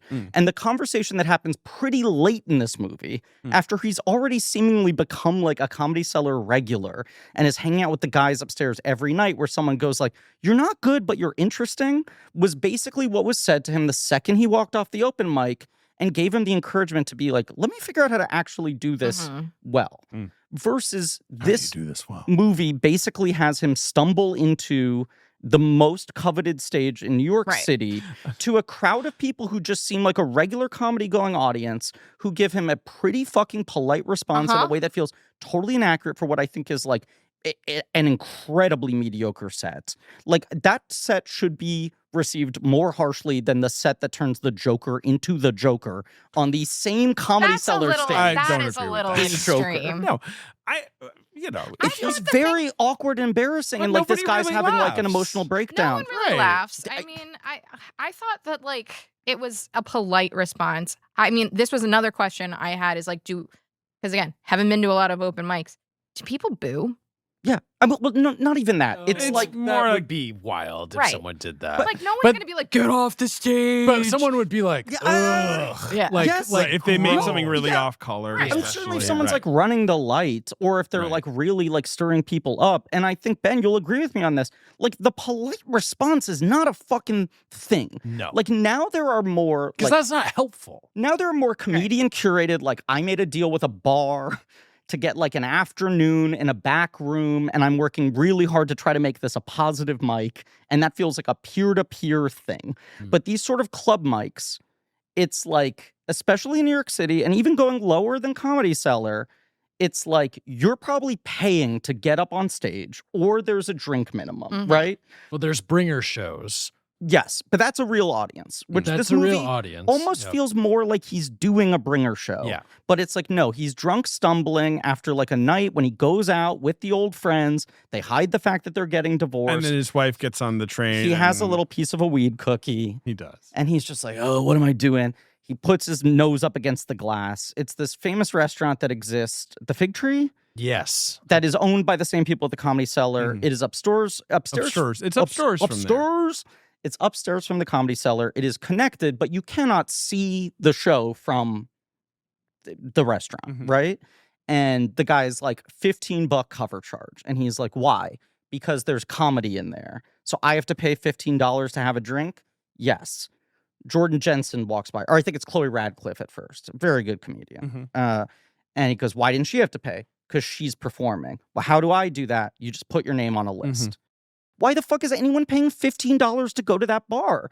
And that it's a sign up for what seems to be like a weekday night at a legitimate stage with a packed house. And you guys are saying, well, it doesn't feel like he does that well. But I think Ben and I would agree that like it doesn't pass the sniff test. No one is that polite at an open mic. Definitely no not. one No. is that polite, and especially that kind of stage. I mean, even at these club mics, they don't even turn the same lighting on Yeah. for what you would have if you were to go to a regular show. They put on like the worst, like fluorescent lighting. Yeah. Like they don't even bother with like, you know, creating the ambiance Right. for It those is- kinds of It is mics. so much more depressing than this. It is like so much more like no one is putting a good face on this, right?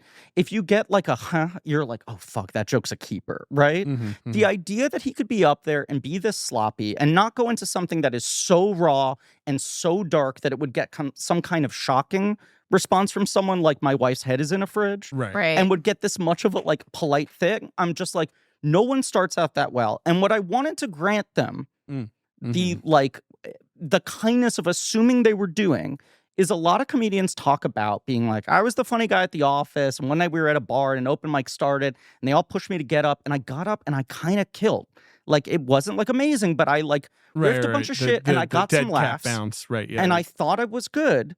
And then I went up the next day and I bombed. And I bombed for a straight he never year. bombs. I didn't get another laugh for a year. And a Right. lot of people talk about that dead cat bounce thing where it's Yeah. like you have some beginner's luck and then you can't replicate it. And now you're like, fuck, well, I've had a taste. I'm addicted to this. And now I have to learn the craft of knowing how to do it. And he never bombs. And the movie tries to explain to him the process of iterating. You got to go up 6 times a night. Right. You right, need to right, right. work a bit out to get it honed. Every set we see him do is entirely new, feels like a stream of consciousness. We see his binder full of notes.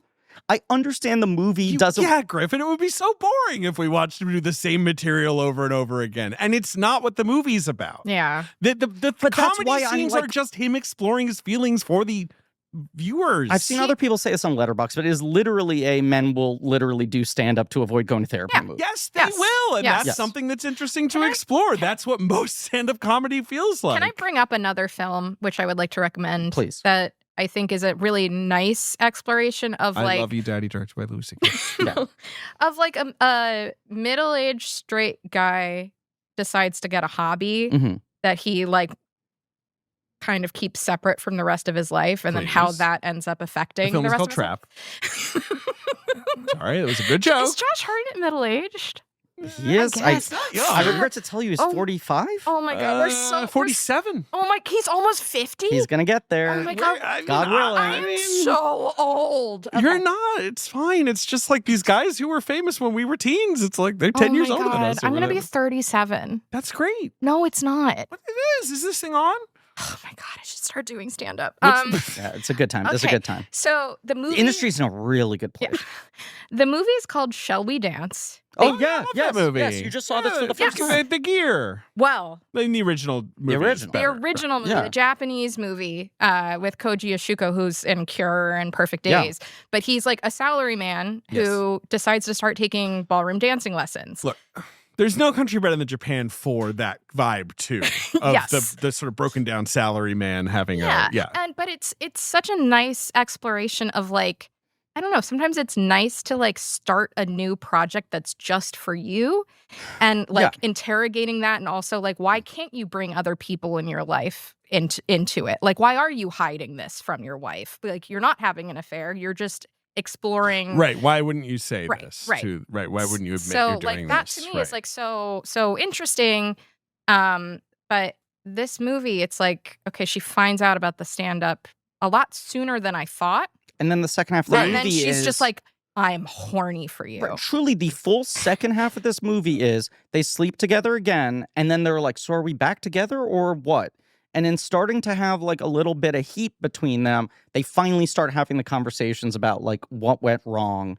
And there's some like very charged back and forth breaks of like their thing open. Right. Sure. Right. Was I sad in the relationship, or was I sad in a relationship? Did I fall out of love with you, or did I fall out of love with you falling out of love with me? Like a lot of that. It's kind a lot of that. But I litigating. mean, like, the thing that's happened, that like, it's the therapy thing that you just said. It's like, right, she's finally watching him process Yeah.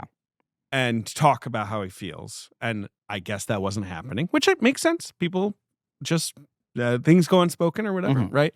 And that's exciting for her. She's also very angry at / turned on that he does stand up about having slept with another stand up. He does. He does. But he and does he acknowledge also this. acknowledges that he misses his wife. Yes. Mm-hmm. I He think there sleeps is with Jordan Jensen. He does. Yes. Yeah. This Mhm. all I happened. do Another like that this stand-up that movie- appears in this movie. That every other stand up in this movie is a real stand up. And Bradley you're mostly Cooper watching them loves do stand-up real comedy and goes to the acts. cellar all the time, I Yes. believe. Right. So he knows these guys. Yeah. This all happens while fucking Laura Dern is on a date with Peyton Manning, Almost insane. playing a character. Oh, he's not playing himself. He's not. I thought he was actually quite good in this I think film. he's incredible in this. I thought he was fun. I wanted him to stay in this movie. I ran into Sure. I mean, Patrick this is Willems how many movies can you do? and right? Dave Weskis, head of Nebula, who works with Patrick. Yes. At this screening, sat with them. It cuts to this date night, right? There's this whole parallel thing. Oh, Bradley Cooper's been getting deeper into this. Comedians are letting him hang out with them. He's performing only there. They say this thing, you need to go up 6 times a night. You see him go to one open mic, just put his name in a bucket. But otherwise, it feels like this guy's just doing the cellar every night. At some point pretty late, I think when he admits to Bradley Cooper he's been doing this, he goes like, so what? Now you're just gonna like be a stand-up? And he goes, well, I'm not gonna quit my job.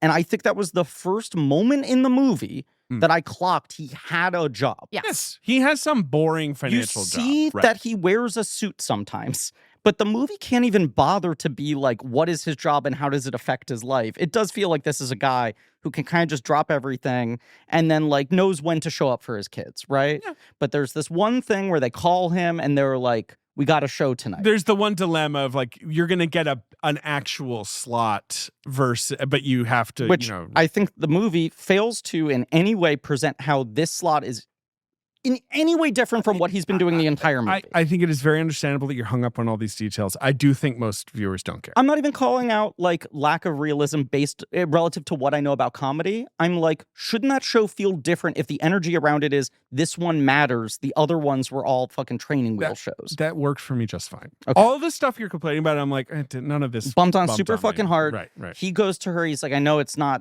supposed to be your night. Right. Can I Can drop you the kids take with the you? kids? They also Something have came up. Irish twins, is the Yeah, joke. I was having In vitro. They In had them very vitro, late because yeah. clearly like Bradley wanted to cast his 2 friends in the movie, and then they were like, the math on them having kids It's who are true. under They're 58 10. and 55. Right. Yeah. But the idea, I guess, being she was an athlete, honestly, it doesn't make a lot of sense. But I whatever. like a lot of the kid stuff. The one thing Kid stuff's fine. the one thing I didn't like was the musical performance.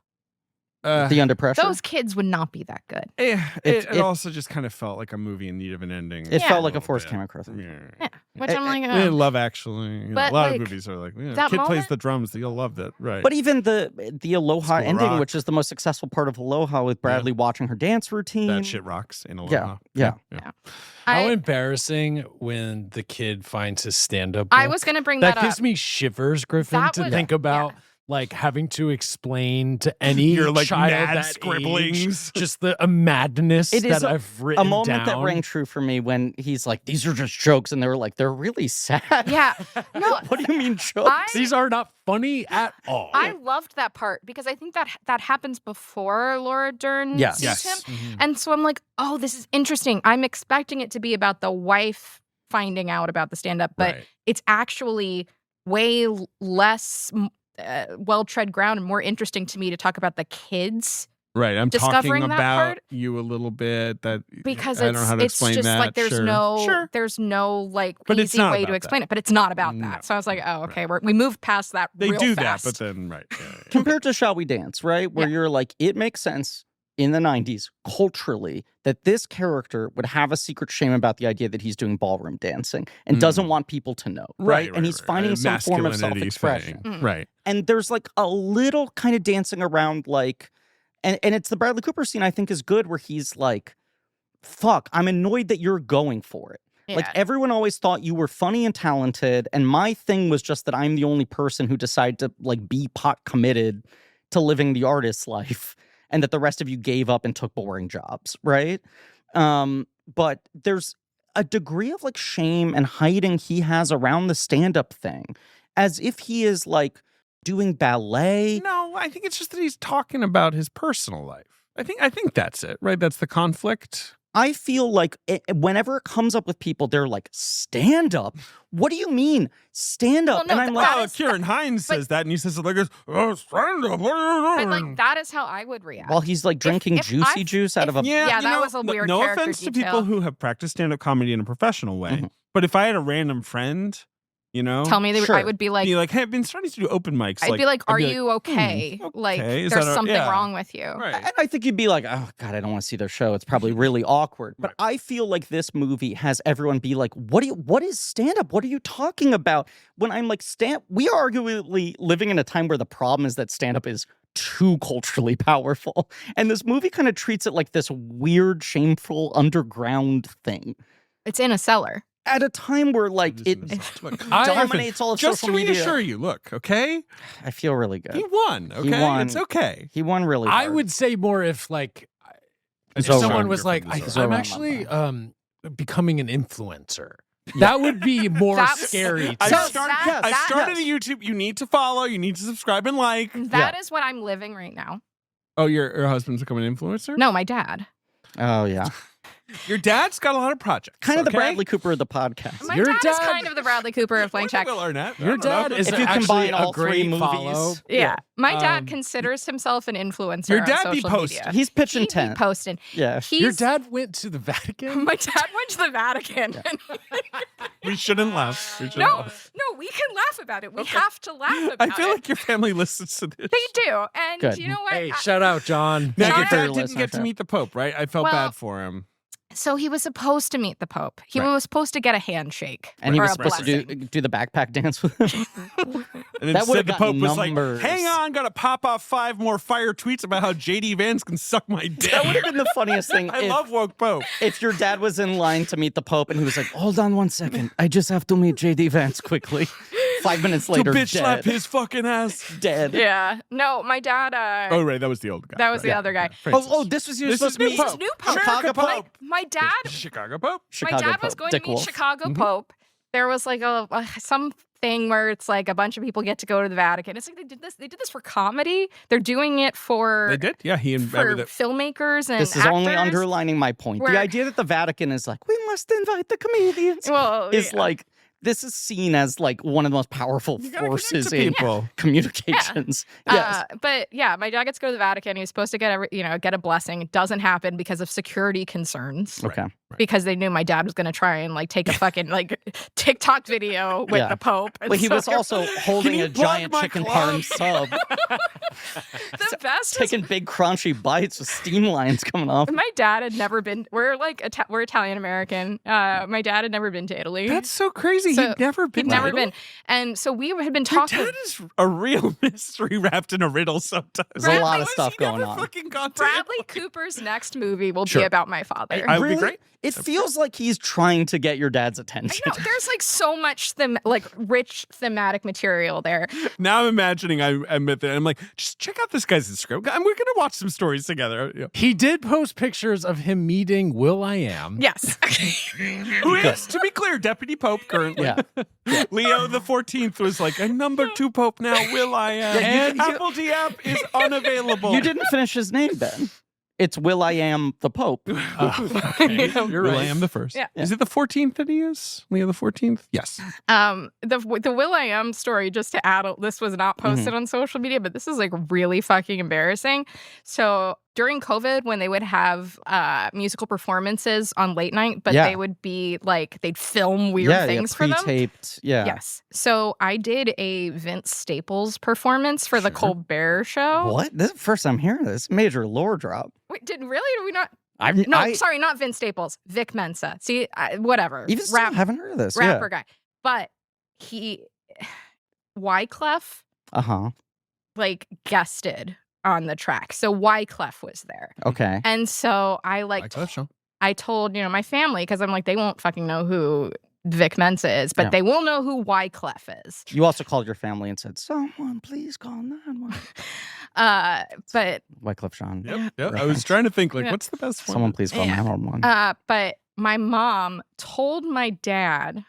Mm-hmm. She got Will I Am and Wyclef confused. So my dad starts talking to Will I Am about how his daughter worked with him on a film shoot. That's tough if he's like, "No, I swear to God, my daughter knows you." Right. So that was pretty embarrassing. But also my dad was like FaceTiming the whole family from the roof of like St.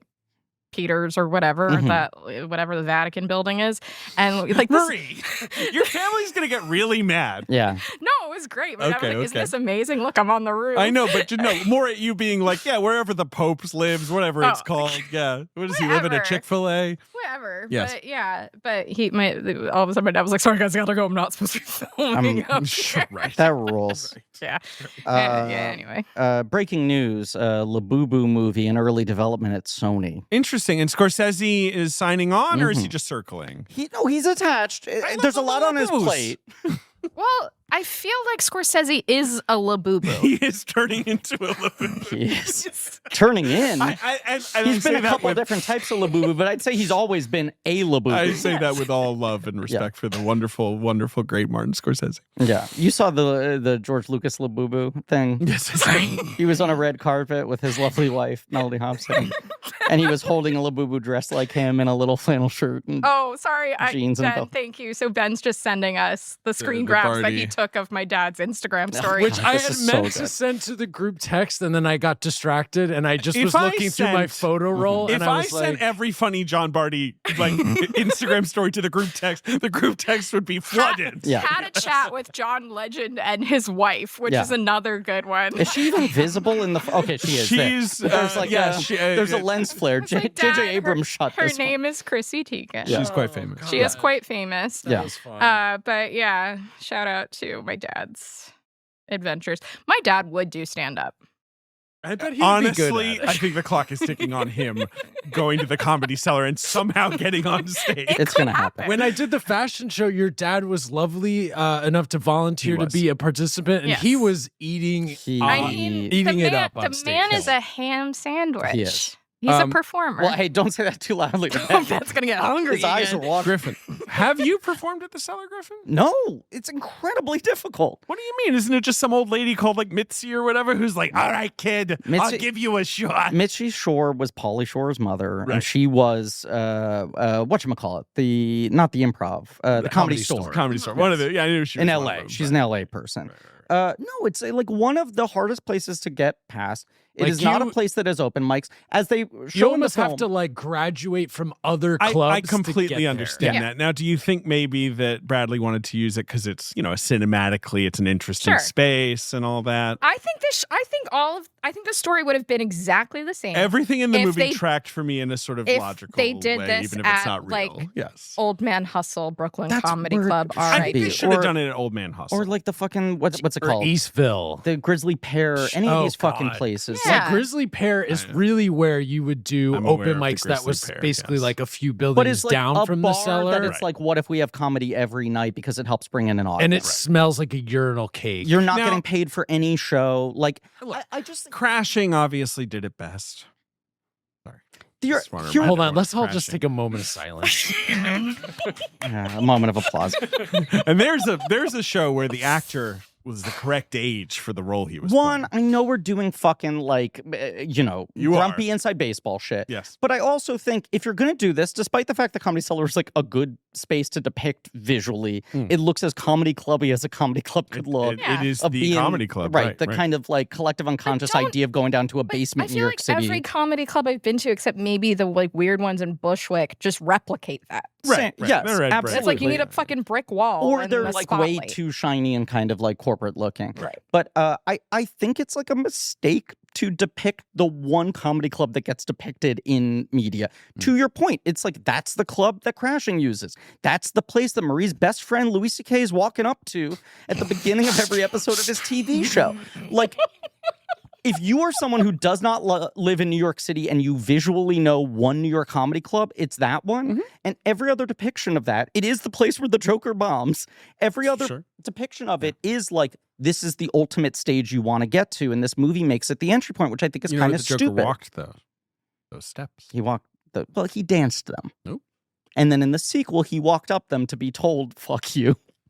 Don't remember.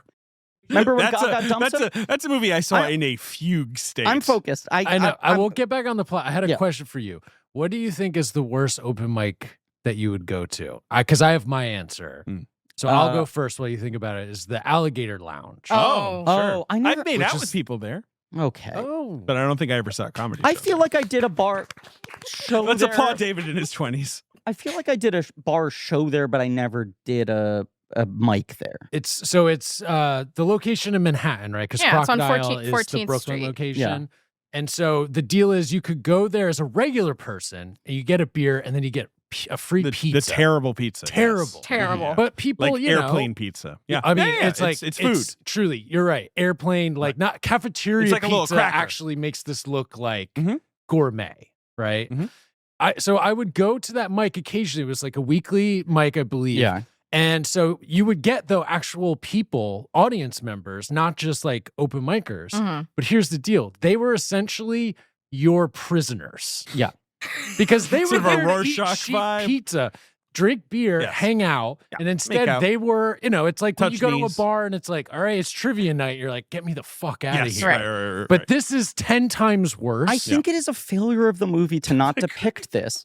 When I don't want to see the same set 6 times, but I do think the movie doesn't give you the sense of how he is building or They developing. should have had a fucking Rocky montage. There should be like one montage of him doing 6 mics in Kind of one a night, montage. where you see the same line getting refined, right? But I even feel like every set is so holistically different, and he basically starts at a point and stays exactly there the entire time, where he's just kind of okay. You told me when you saw it, you were It's like, like he goes from being bad to being like maybe okay for 10 minutes. I was relieved Right, that he's right. never killing it. No. But he starts At way no point too- does he go viral and have someone say, "You're going viral." Right. starts- Thank God. he starts way too warm and gets like 5% better. Like right? instead of like people laughing or clapping, there should just cut to like the audience and the sound of a glass bottle falling on the ground Right. and kind of just like rattling. It's obviously That's not more true to what it's open obviously mics not the are main like. concern, even though that's where the movie started. We should also acknowledge this film has a screenplay credit, Mhm.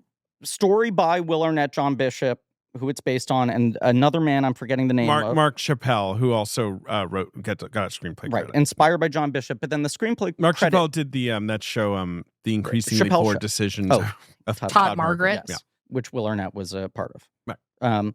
The screenplay credit is Bradley Cooper and Will Arnett and Mark Chappelle. So they wrote a script together and Bradley rewrote it. It makes sense that Bradley was like, I really only took a couple things. Yeah, Bradley really liked took it even my friend further B-Rad. in a different direction. Your friend Brad. Yeah. But I think like it's not this movie's primary concern. Bradley clearly pushed it even more towards the marriage and the divorce, right? Correct.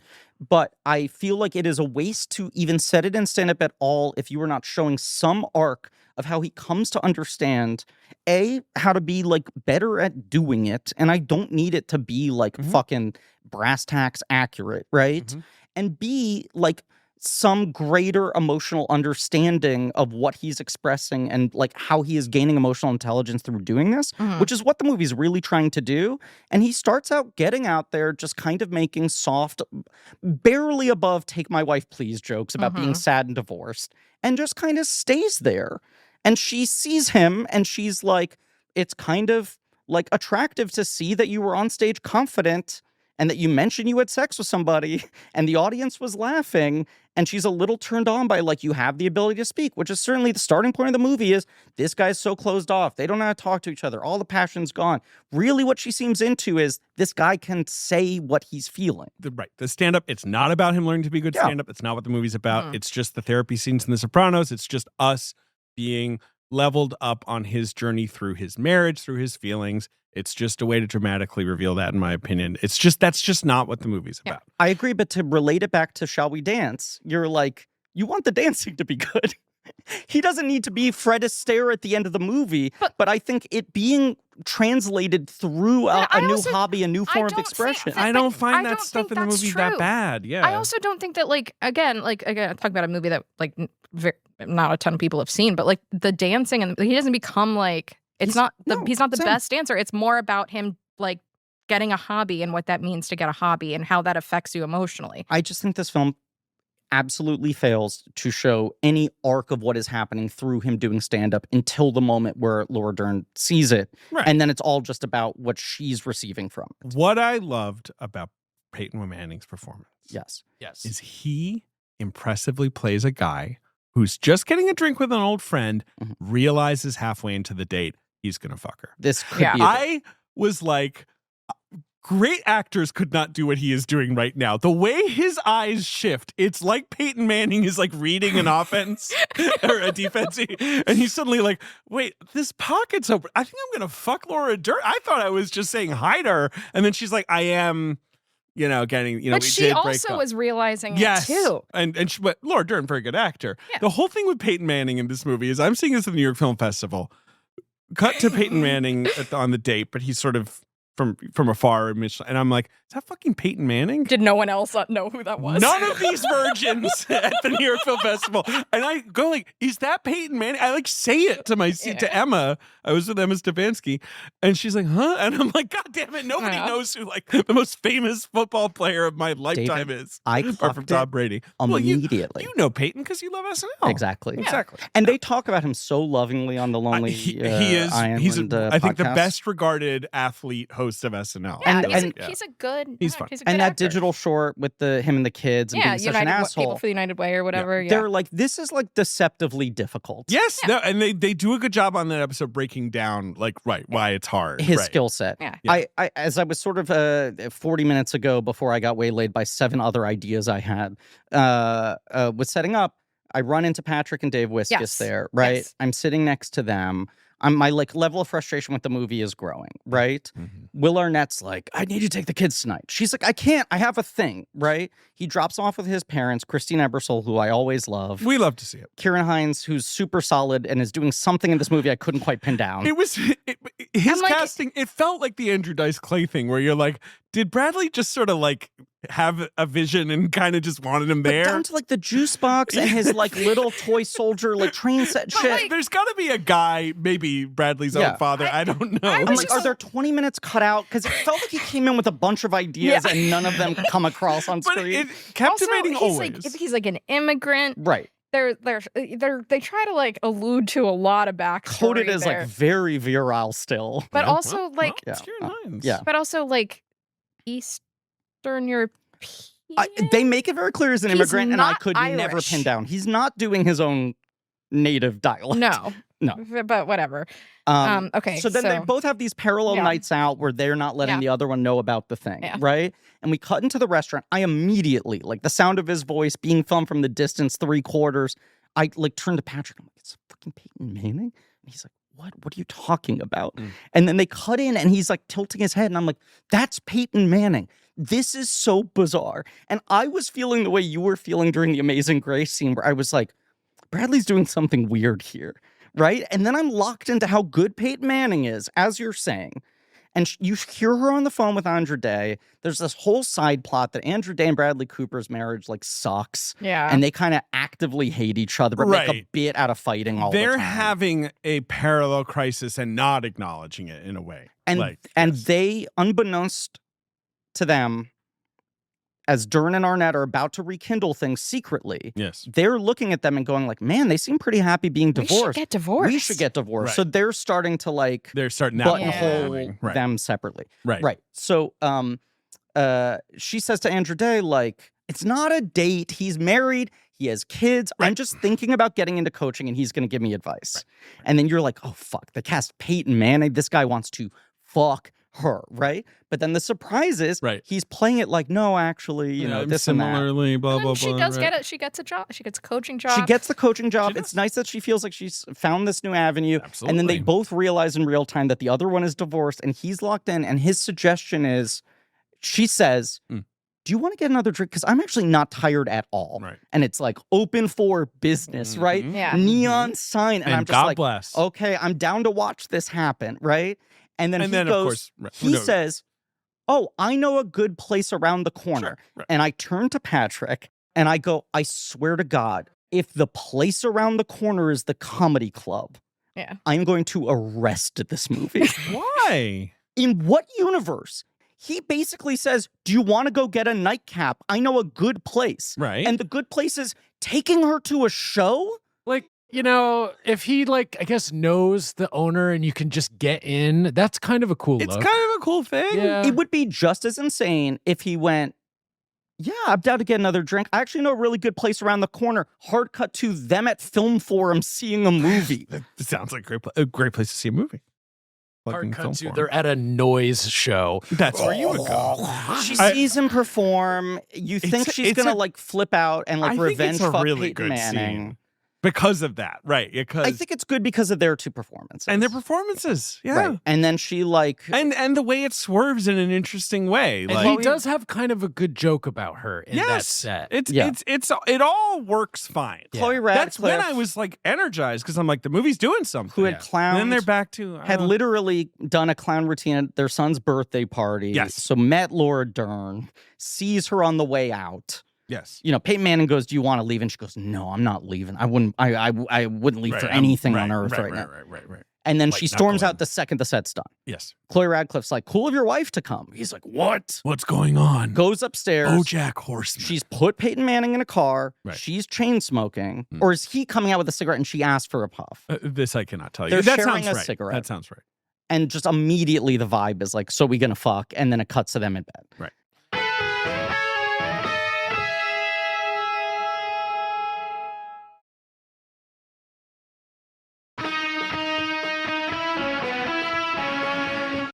And now you're like, huh, second half of the movie is Is it them like coming back together? Which it is, but it's it's complicated. It's a little The Lover's a movie I like quite a bit. I The like that Tracy movie. Letts. Tracy Letts, bad bitch. Yes. But that's a movie that's like just tired, loveless marriage. They're both having affairs. They find out about each other's affairs and it kind of turns them on. right. They start to have an affair with each other. And it's fun that they're like Right. keeping secret the idea that they've actually reconnected. That's It's complicated. Yes. yeah, it's a good, very spare little movie. The Yeah. Azazel Jacobs. Yeah, The it's Lovers, this yeah. is like area where I was like, okay, I'm a little more interested Mm-hmm. in the movie going in this direction. Me too. And then it just felt like kind of the same conversation getting repeated over and over and over. This was again, the thing where I without was a kind lot of like, insight. am I about to be in on this movie? I like Yeah. that. And then yes, I do think it's interesting to try and mundanely portray the sort of stuff that sets in with marriage. That's fine. But at the end of the day, it's just kind of them talking about stuff where I'm like, oh, I don't know. I suppose you both are a little right. This is a little boring. You guys are both like well off. Like, I don't feel a crisis here. Their lives, right? Their lives The are Amazing like, Grace scene I loved. we have these Yeah. 3 friends, these 2 couple friends, and oh my God, how is you getting divorced going to affect our like timeshare Right. They got cabin their weekend cabin, right. getaway kind Well, it's of not thing? really a cabin. It's like a I mean, mansion. It's a yeah, mansion. It's pretty big. And oysters. Yeah. I keep like mixing up details of this movie and Splitsville because Splitsville's a good movie. I love Splitsville's Splitsville. good, but Loved it. both of those We saw that movies together. we did. Both those movies are like about New Yes. York people getting divorced. Mm. There's like a Long Island home. Mm. There's also a child's birthday party. Yeah. So I'm just like, wait, And that movie is very exaggerated at Nicholas times. Braun is in which movie? He's in Splitsville. But he's May he- playing may a he stay magician? there. He's He playing a is, mentalist. yes, a like mental. yeah, performer. right. So Right. it's like, Yeah, I'm like, yeah. That movie gets into more exaggerated territory. It goes into That sort of movie's like very stylized. Yeah. and it goes into Yeah. almost like magical realism Right, Yeah. right. at times. Which is what those guys do, which I like. Right, but I was like, I kept feeling like the bigger they swung, the more they were kind of identifying interesting human dynamics, where I'm like, haven't kind of seen that, That's a which good I movie. just kept wanting this to burrow deeper, Like the whole not thing where deeper and heavier. there's a whole thing where he blows up the poster of her being a Yeah. volleyball player. Yeah. And he's like, look at this awesome thing I did. He doesn't even say it in that way, He but he's shows her on his phone. She goes, Right. "What's that?" He goes, "It's an old picture I found of you in the volleyball days, and I blew it up, and I got it the size of my wall in my bachelor pad so the kids can see how how awesome, awesome their that is mom their was." mom was. And I turned to Patrick. I go, "That's the most insane thing a human being has ever done." So now Ren won narrowly the beating election. Peyton Manning saying, Can "I know a cool place So around it, the was corner." like it was like an 8 or 9 point victory. All the It votes have took come in. another 2 hours to They have that announced it relief. 3 minutes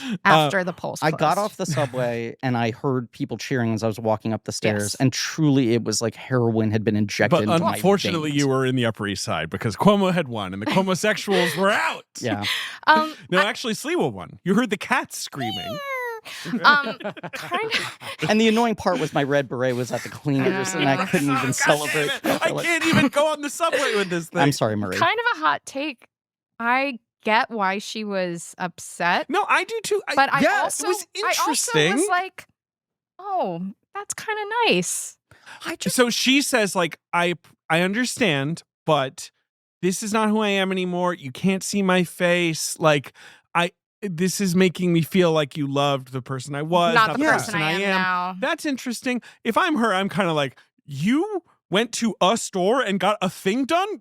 Good job, Yeah, buddy. same. We're I'm making like- some I'm like, progress oh, wait, here. You want like our 2 You young made a male decision sons? about decorating? Right, Like, good for you. like, But yeah, also, right. like, oh, they like you want like you're our boy. I'm so Yeah, right. concerned It's about an the crisis of like emotional raising decision. young boys right now. Sorry, David, to like I ain't worried. It's fine. He's only got 2.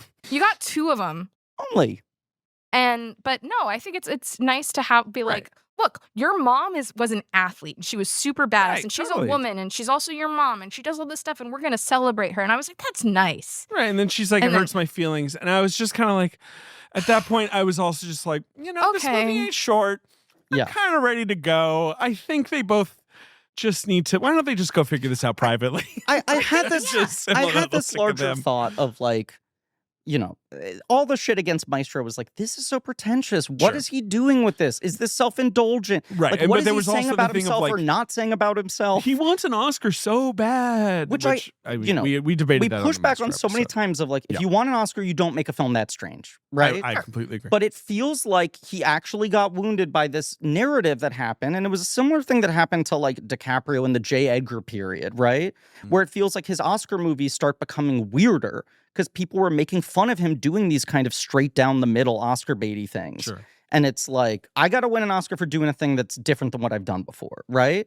And Bradley Cooper's getting dinged as if he made Bohemian Rhapsody, but also for being pretentious and like, inaccessible and whatever. And this movie feels like a real like, oh, I'll show you how unpretentious I can be, right? Mm. And I'm just going to make something that's small scale and focused and character based.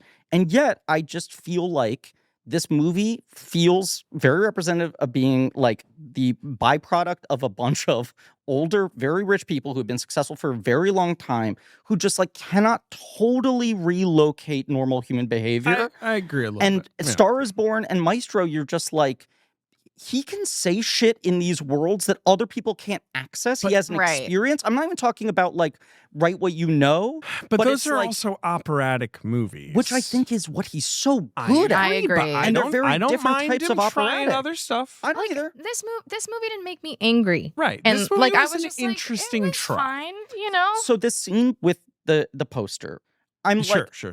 there is a version of this in which it's like her birthday or whatever, and he goes like, hey, I want to surprise you. I got you something cool. Mm. And he unwraps this frame thing, and she's like, what is this? And he's like, I thought you'd like this. I found this photo. And she's sort of like, why are you giving me a photo of the back of my head? Right. The notion of him delivering it to her as like, can I show you something cool on my cell phone? I've had this hanging up in my apartment already for 2 months. I found it and blew it up because I want it to be an inspiration to your sons, and I haven't told you. And she just in real time gets so mad and processes everything about what's weird about it, where I'm just like, the way in which that happens is so bizarre that I wouldn't even understand what the fuck he was saying. You know, where I'm like, there's an idea in that I agree with you that Yeah. I think is like kind of dramatically interesting. And I keep feeling this movie like absolutely botch the execution of how these events play out, of how people interact with each other, where I'm just like feeling any sort of like Cameron Crowe moment of magic being strangled out by like logic bumps of just like, I don't think anyone talks like that. I mean, I hear you. I was a little. I do think it's really funny when Bradley Cooper says he goes like, just flip it, and he's like, Yeah. what do you mean? Like it's So it's a the picture- front of her face. And he's like, just flip it, take it to the Yeah. store. Like I just love if as someone said this to me, I forget who, that if Will Arnett is BoJack, that Right. Bradley's playing Mr. Peanut Butter in this Yeah, movie. you Like, said that to me, and I was like, right, that's the guy great. who's just kind of like in another dimension, like got a different way of looking at things. I was talking to a friend about this movie and saying like it is really fascinating as a sort of study in like what is a movie star and what isn't a movie star, right? And I love Will Arnett at doing the Will Arnett thing, and I'm not someone asking him to just do the same thing over and over and over again. But I was like, is he the right person for this? Can I like buy this sort of like depth and nuance of emotion? And this guy who's putting on a brave face but is kind of quietly crumbling inside. Podcast is over. Episode's going into OT. 2 We're almost hours. It's tied. The We're episode's almost done. tied. 'Cause I gotta go home. And then I remember fucking BoJack, where I'm just like, I actually feel the pain of that fucking cartoon horse Yeah. more than I do this guy. And I did, at least for a while. That show really got on my nerves at a point, but I initially, just was like, I don't think Arnett, I don't know if he's not vulnerable enough. I don't know if there's an ego he's protecting here. I don't know if the material isn't diving deep enough. But I just like never cared about this fucking guy. No, And I did not yeah. feel like the movie was letting me in. And if the point is this guy doesn't let anyone in and he's a brick wall, I don't think it's playing that well enough either. And on the opposite end, like Laura Dern is someone I basically like can never not love. I think she like never misses, and she is always engaging and has just kind of like an automatic perfect balance of like comedy and like human realism. And I'm just sort of like, this feels like a waste of her energy. She's doing everything you're asking her to do here well, but you're really not going to ask her to go deeper than this. so you love the film 5 stars? They get back together. Yeah, they get back. The kids learn how to play under pressure. Yeah. Yeah, that I was just like, Yeah, I can was like, come on. Can I? You can I haven't get earned up? this. Yeah. Yeah. I mean, I was just like, it's time for me to go. You have not earned a transcendent thing cry end? from. Yeah. I had a little question. A little bit. What do we think about Balls and his wife, who are also equally having marital issues? There's a scene later where I guess Bradley Cooper's character got cast in some cowboy. I like this thing. bit. Yeah. And he stole the good hat bit. from Costume, Right. and they Yeah. killed his It character seems off. like he's like in a Taylor Sheridan show Right. or Yeah. something. Yeah, But it was yeah, like yeah, a yeah. 2-episode arc that for him was just like the magic. And then he stole the hat because he thinks if they have to call to ask for the hat back, they'll also be like, maybe there's a way to bring the character Yeah. back. I'm confused about like in what world are Bradley Cooper and Andra Day and Will Arnett and Laura Dern friends? And Sean Which Hayes world? and his husband. Well, Sean Hayes, I get. Like, she was a fucking Olympian jock. So they're Maybe not. they she's, all went to Penn. Yeah, I don't know. They're Brad, college no, friends. he's too stupid to go to Penn. I agree with you that Like, none of them Penn feel like State. friends. None of them feel like friends. Like, But I it's the just- same as like, oh, he's wearing a suit, so you know he has a job. Where I'm just like, the movie asks us to believe, like, of course they were friends when they went to college 30 years ago. And I'm like, I have no sense of history between these people. There's no sense of like no. ease and familiarity. But I Yeah. guess what I'm saying is like Will Arnett's character influences Bradley Cooper to kind of consider maybe separating from his wife. Yes, And then she later does they have the a same, conversation where he's like, oh no, we bended everything. We're great. that to me felt so deflating. But at the same time, I'm like, is that realistic? Maybe felt or real- like what's that the felt juxtaposition? There's no way they're or- getting divorced. Yeah. No. No. Yeah, I don't know. It stuck with me in a way where it wasn't like I was annoyed by it. I just was like, I don't know what to feel about Imagine this. divorcing balls. Everything. You'd have to like You call kinda- a lawyer. yeah, It would take yeah. forever. You They're kind of not- can't yeah, too. they're He's not- too hot. And they have like an 18-year-old son who's a basketball prospect don't or know. some shit. They're not serious people. Yeah. Like, they're just not Yeah. serious people. So it's just like, okay. You are not a serious Yeah. person. Yeah. But it's maybe just to this whatever. point of like what I want to see Bradley Cooper write about and what I don't, I'm like, this movie feels so locked in and perceptive about the kind of unserious people they are. Yeah. Like, it's At not times, just that like Bradley is playing like a struggling actor. I'm like, oh, he knows this. Yes. Right. He God. knows this kind of guy. Everything that character says, and in a movie that he wrote, and Will Arnett also has a screenplay credit on, everything he says feels improvised Huh. and feels like this guy could go off for fucking 6 hours in this character. Like, he knows those people. I don't know if Bradley Cooper knows No. finance guys who live in Westchester, and I felt the whose same- fathers drink from apple juice boxes. I felt the same with Andre Day, and I was more interested in like what's going on with their relationship, honestly. I definitely thought that that Andre Day and Will Arnett were going That to hook scene up. on the couch where Yeah. she's like insulting him, but is like, and it's a shame because I used to think you were so fucking hot. I'm like, oh, great, they're going to make out. Right. I This thought is going to be the wrinkle in everything. that's an interesting fucking like French farce. They're all in the house together, Right, and no right, one right. can talk about who's Weirdly, sleeping they with. all have sex with Sean Hayes at Yeah. some point. Um, did you also feel like Arnett was kind of playing Bateman in this? Part of it's the hair and the stubble. Oh, the hair was bad. But even just the that's hair what was his hair looks so like his, now. bad. it is his His hair hair. now, which His is hair. Why? identical to like that's what Bateman looks all the time but like now. Jason He's Bateman got looks good. Bateman say- looks great. Bateman looks pretty terrific. The floppy sort of like yeah. getting a little grade, salt and pepper, perpetual kind of like Arnett has one this sort week of big, beard. like kind of cowlick thing where it's like more, whereas the Bateman widow's has peak, the and a very different shaped skull. Sure. And you know, I even I did felt try the to measure energy- his skull at the dinner, but Yeah. they wouldn't let me. It was weird. I was at him with some calipers. You had the you got the Yeah. calipers before I did. No, I just even felt like the energy of what he was trying to go for in the performance is this kind of like world weary, winsome kind of sadness that Bateman can do really well. Yeah, I mean, maybe. I don't know. Bateman's a better actor, although sometimes Bateman will phone it. But like Bateman gives performances every so often where I'm like, yeah, Bateman can be good. Yeah, And obviously, I bank with Smartless, so I do need to acknowledge that of course. they're my financial services provider. Right. And they're my healthcare provider. Right. I'm on right, Smartless They Dental right weirdly, now. That's right, yeah. why I had to have 2 teeth removed in the last year. My fucking dentist is a podcast producer. He's engineering while he's doing the surgery. What's Bradley Cooper's next directorial effort going to be? Do we know? There's certainly The things. Labubu movie? Oh no, he's circling the Boo Boo movie. There are certainly things that I feel like he's kind of called dibs on, but has anything I been don't know. lined up to be It next? seems like he likes to pick like a certain creative occupation So and what's like next? dig into it. and dig Plumber. into it. And a different kind of He's directing Super Mario 3. a different kind of Mamma tense mia. romantic relationship. Well, of course, it has recently been rumored that he would do the Ocean's prequel film Right, but he's not directing. directed by Lee Isaac Chung. Right. There's the Bullet movie that Spielberg would do.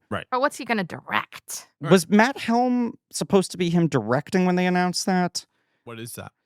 Matt Helm is like a classic, like a pulp paperback. Oh yeah, I think I heard about that. Right. So that's him sort of like trying like a kind of action-y thing. Yeah, but That'd it's be like a cool. little bit more of Like a a real right. world kind of, yeah. Dime store paperback secret I'm agent. trying to remember if that was supposed to be Mhm. him directing. Yeah, it's at Paramount. That might be something. I don't know. Tom Shepard attached to write, no director announced. And then wasn't there the CIA one that got announced? That was like a big fucking hot property. Well, that was called Alias, and it was Okay. it's one of her aliases. No, I don't know. I think there's another one, but it doesn't seem like there's a clear next thing lined up. Yeah. Well, I'm excited for whatever it is. Best of Enemies, Bradley Cooper, Christian Bale.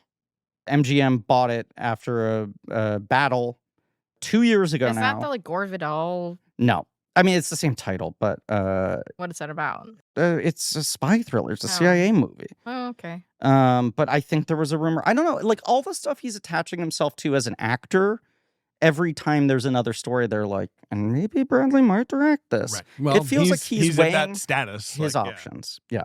I just want him to, I think maybe one of the reasons why I really loved Balls Mhm. is because, He's a great actor. well, he's a great actor, but he had the beard, he had the long hair, and he had the hat. And I just feel like I miss Jackson Maine. We all miss Jackson Maine. I do miss him. He's dead though. But Oh, somehow he returned. what if? Him and Ben Solo? Yeah. What if The hunt for Jackson Maine. How crazy is it? I heard that like 4 or 5 months ago. A listener of the show told me in confidence, like, hey, don't repeat this on mic, but I what worked you're at gonna do right now? like Lucasfilm for the last like 7 years, and you wouldn't believe the shit I've seen. And I was like what? And he was like in the last year they killed both a Fincher movie and a Soderbergh movie. And I was like, that's nuts. And Wait, no so one you will knew about the ever Soderbergh thing before? know about that. And now both of those things have come out in the last month. Wait, I didn't know. I didn't read the Fincher thing. I saw the Soderbergh. It came out that like, thing. yeah, he was also trying to develop stuff and that they were like, I don't know, too much control. Right. And they need to fucking, well, look, I think Mandalorian and Grogu is going to underperform, and it might lead to a bit more of a come to Jesus, but we'll see. Yeah. I don't think it'll underperform. Because Grogu is a Little. little baby And Yoda. when he eats things, So he sometimes takes he the throws ball. up. He takes the ball. He throws the ball. Also, look, he got big ears. Not to bring things back to Fernasco Bernoulli. Oh? You're always doing that. They will like make $1 billion in Grogu merchandise in 2026. It's like the Cars franchise, where even if the movie I underperforms a understand. little bit, it's like so good for Disney corporate. I I'm certainly not- think it could kill excitement at a time where they don't need people getting more cold on Star Wars. I just wonder if the universal reaction to the Adam Driver, Steven Soderbergh thing of everyone being like, why wouldn't you fucking do that? Why not? Like, what do you have to lose? Like, it's not like episode 9 ended so well that you're like, and yes, his canonical death was so good. Especially Like, when and they're like, we just fuck you. we can't get Like, past this. I'm like, it's fucking Star you'll Wars. figure it out. What are you you just talking did somehow Palpatine returned. Well, especially if it's like Announce it in Fortnite. Just announce it. especially when it's like, oh, they passed on it. But what? It was just like Soderbergh going in with a rough pitch, and they were like, no, finish script. And they were like, but the script wasn't good. And they were like, no, everyone really liked it. And they were like, but Driver was on the fence. And we're like, no, he was the one who really liked Passionate. it. It was like- and we checked. And they him. were like, but But Soderbergh's Kylo schedule Ren's- was busy. No, No, he he's was ready to fucking go. It But was going to be Kylo Ren's really not like expensive, a character though, right? that pops, right? Yeah, right. This is the whole He's the thing. one who stuck. But that they were also like, we think we figured out how to make a Star Wars movie that feels exciting without a burdensome budget. Where you're like, they made the risk lower. The fuck is your problem? And beyond the fact that character is popular, they've invested so much into like Kylo Ren permanently being in theme parks all across the world. These are like the reasons that like fucking like How to Train Your Dragon got rebooted immediately, you know? And you're telling me that like the corporate side of Disney is the one who's like, I don't know. You guys? Yeah. I think I could fix him. Kylo Ren? Yeah. I could fix him. That's Does that mean blow him? Sorry.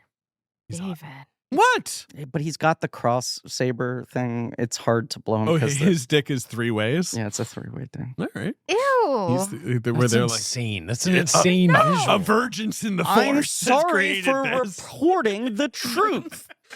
Don't shoot the messenger. I don't like it. It's just his body. In that last movie, I'm learning because I've started watching all of the series, and I've watched not the Advocate. What's the The Acolyte. The Acolyte. Thank you. The Advocate is coming up, though. It's just about Star Wars court. They would do that. Oh, I thought you were gonna make a gay joke. No, I already did. I was about blowing Kylo Ren, and it was great. I'd love to do it. Let me at him. But apparently all of LGBT. those He's technically in the Star Wars statues universe. in Yeah. Palpatine's like fucking Lair? dungeon, Yeah. whatever, Uh-huh. are all references to past Yeah. Sith lords. Sifo DS, bro. I'm kind of interested. Yeah, I man. want a Louis Sith CK. series. I've been saying this. Yeah, there's a Louis C.K. statue. There's a Bat Pecky statue. An Alu Gashu statue. Jeff Ross. Darth, stupid idiot. I'm combining like two different silos of bits here. Silo Ren. Can I ask you a question, Griffin? Yep. Actually, What's I wrong? You didn't like talking about this movie? I'm doing great. Did This is we a great answer the episode. question, by the way? Is this thing on? It's on, I kind of. don't know if you guys saw my letterbox. This thing's off. It was like, turn it off. I Turn said, it off. please turn it off. I wanted to. You want to ask? I wanted to ask you, but also open the floor to everyone else. What films have gotten comedy right, in your opinion? We're wrapping this episode up. Funny people. That's You think interesting. funny? Yeah. But I like that movie a lot. I haven't. I've only saw it once. I like, don't rewatched really it remember recently. Mhm. The stand-up in it is not good. I agree. It's not like it's sort of somewhat realistically bad. I think it's part of what it gets yeah, right. but I think it gets. I do love that movie. It gets the dynamics of it and the energy of it correct. I think Big Sick does a good job. Mhm. Yes, Big Six. Yeah. I'm trying to think of anything else I would. I mean, King of Comedy gets it right in that most stand-up comedians are Like crazy psych- psychopaths. desperate. Except now, if it was made now, he would have a podcast. Those are most of the people you meet at open mics. Yeah. Oh, can I end the episode with my open mic story? Because I already Yeah. teased it. Yeah. So And then we'll end there. There's no box office game. Obviously, this is coming out up against Avatar. I'm sure it's going to beat it. yeah. They're predicting 200 mil domestic. We're recording this a little bit. Laura Tracking is fluctuating. Laura Dern I think it's would be opening limited. such a good Navi. She would. My God. She'd be so fucking good. Marie, this episode might have to go on a little longer now because I don't know how soon I'll be able to stand up. Some very powerful imagery has just entered my head.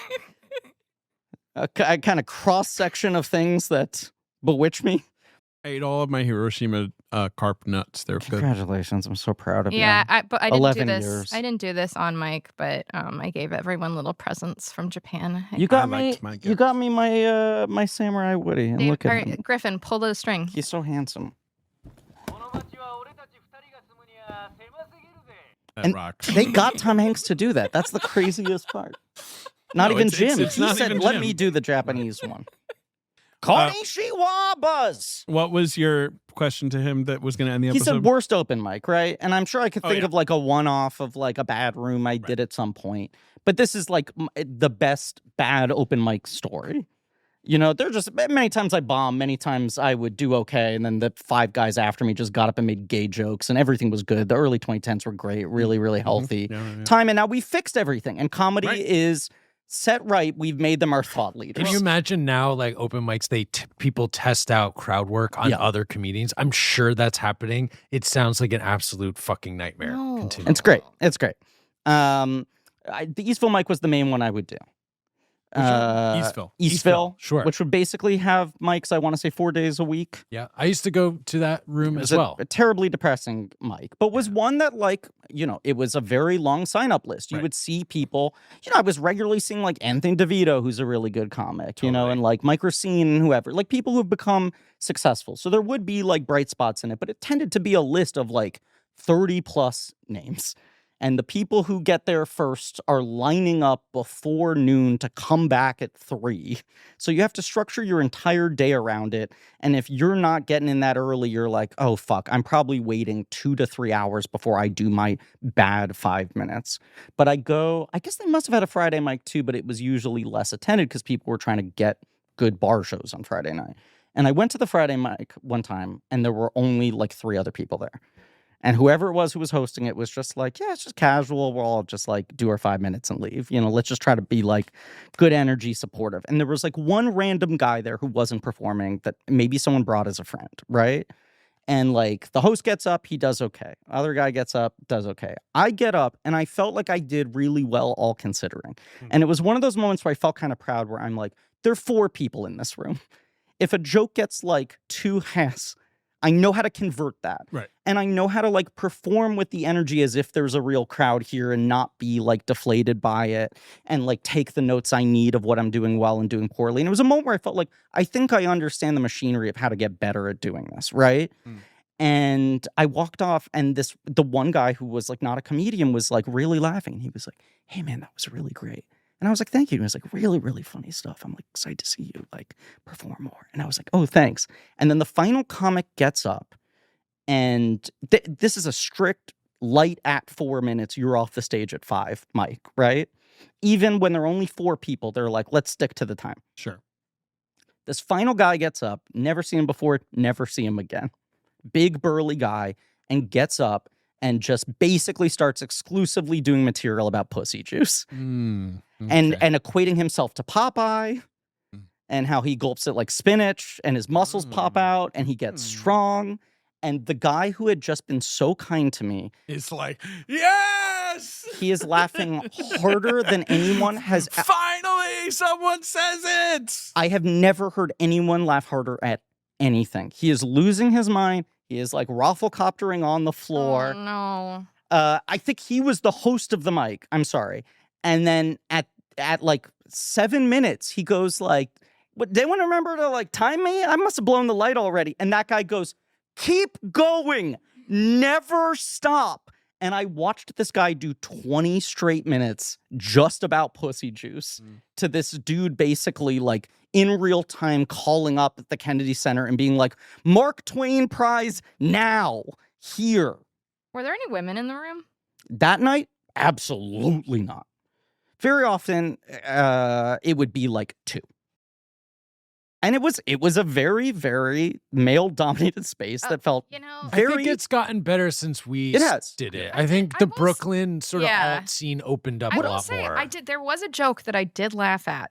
Which is? And I think it was a Jordan bit in Is This Thing On? Where she's talking about getting a bikini that wax, is a good and she bit. folds the paper Yeah. and the triangle gets smaller. And I was like, oh, that's funny. Yep. That was a really clever use of a prop. Yep. It's weirdly in her special. Oh, like her Netflix It's a real special. bit. I'm only familiar with her from this movie and being a TERF on Right, Stavi's getting kind of shut down by Stavi. Taking Our hero Stavi. a huge L on Stavi's world, but she is a good comedian, and it's frustrating, and it's a whole complicated discussion about the ecosystem that I don't want to get like into. Outspoken. That was just like her trying She's to be fucking- contrarian. And There's was fucking really herd stupid. mentality shit with this like collection of 5 guys in Austin who are the kingmakers. And what rocks is that Stavi's like not just like, correcting her and talking to her in a way, not correct, but, addressing what she's saying, but then it's like, you just are fucking Austin brain. Yeah. Like, Right.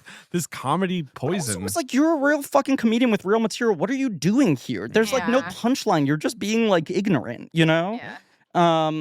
But she has good material. Yeah. Um, I thought that bit was quite funny. I think like it's another way in which mics have changed is I think that the common mics were very hostile environments for women, like similar to the fucking like slurs guys would throw at me, like despite being a straight male performing at these things that women would basically notice, stay away.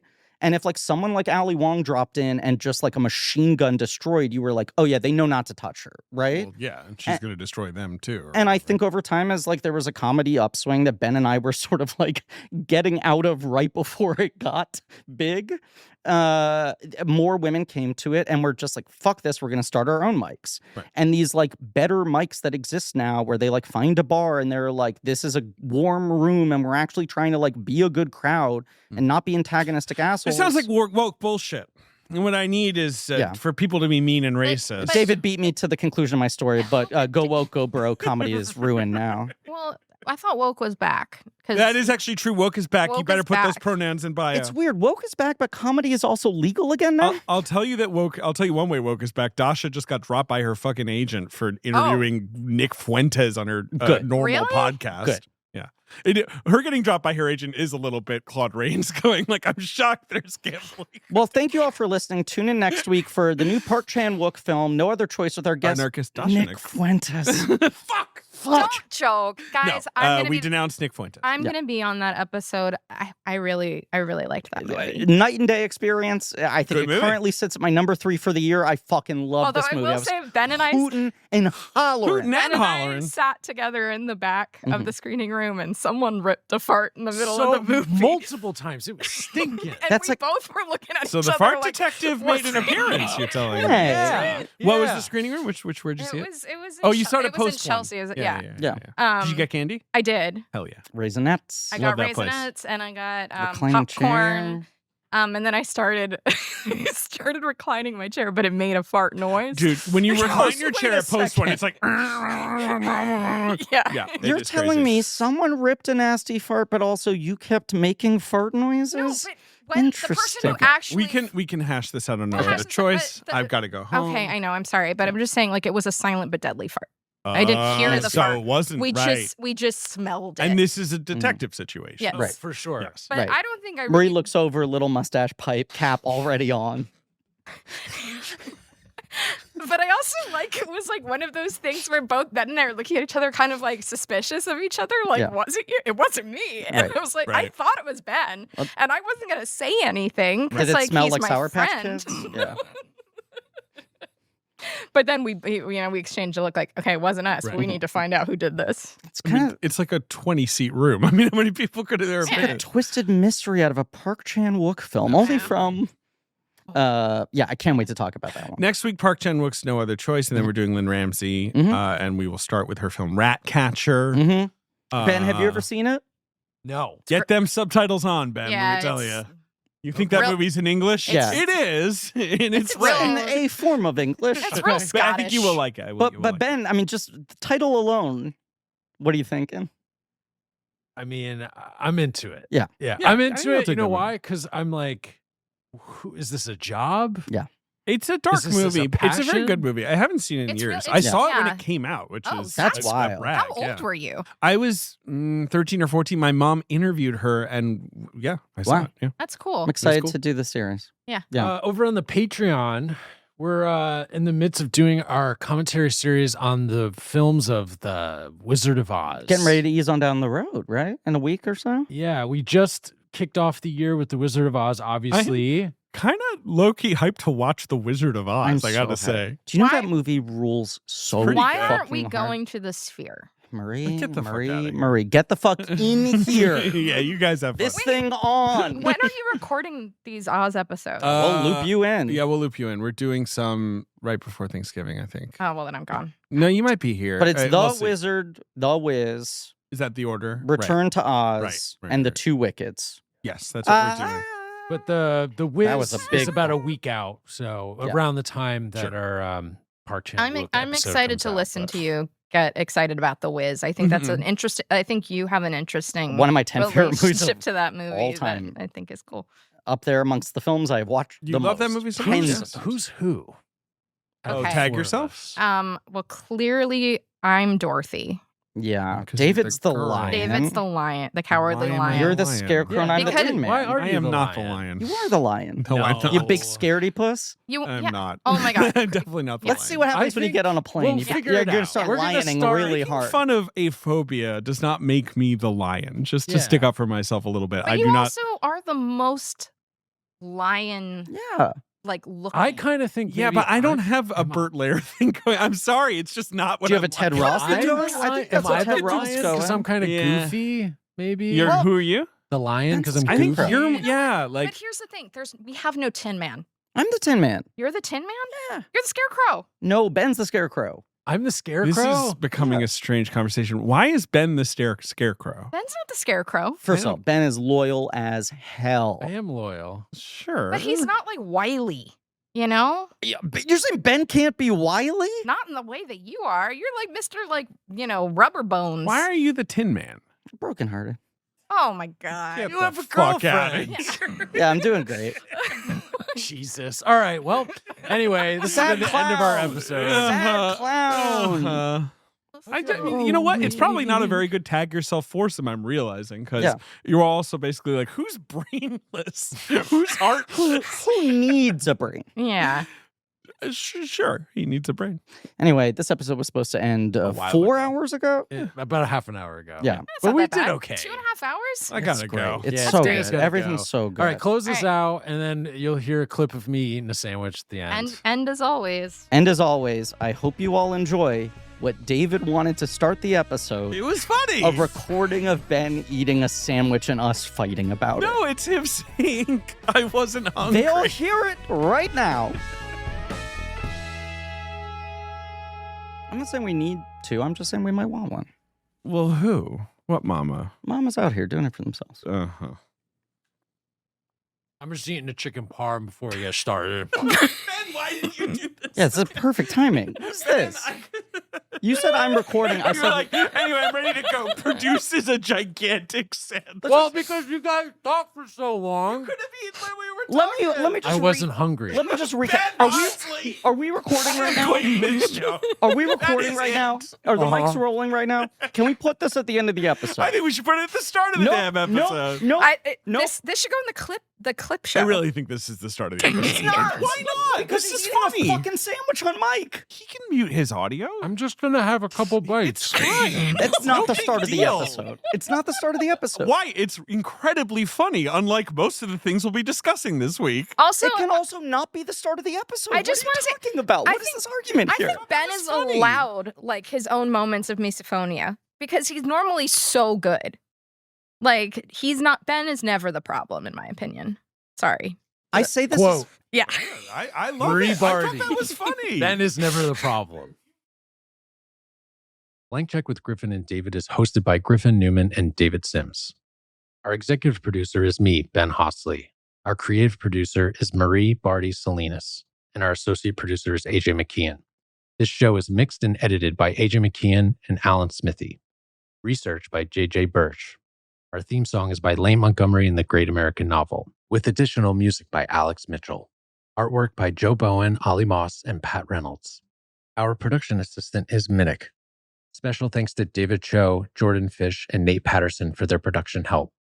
Head over to blankcheckpod.com for links to all of the real nerdy shit.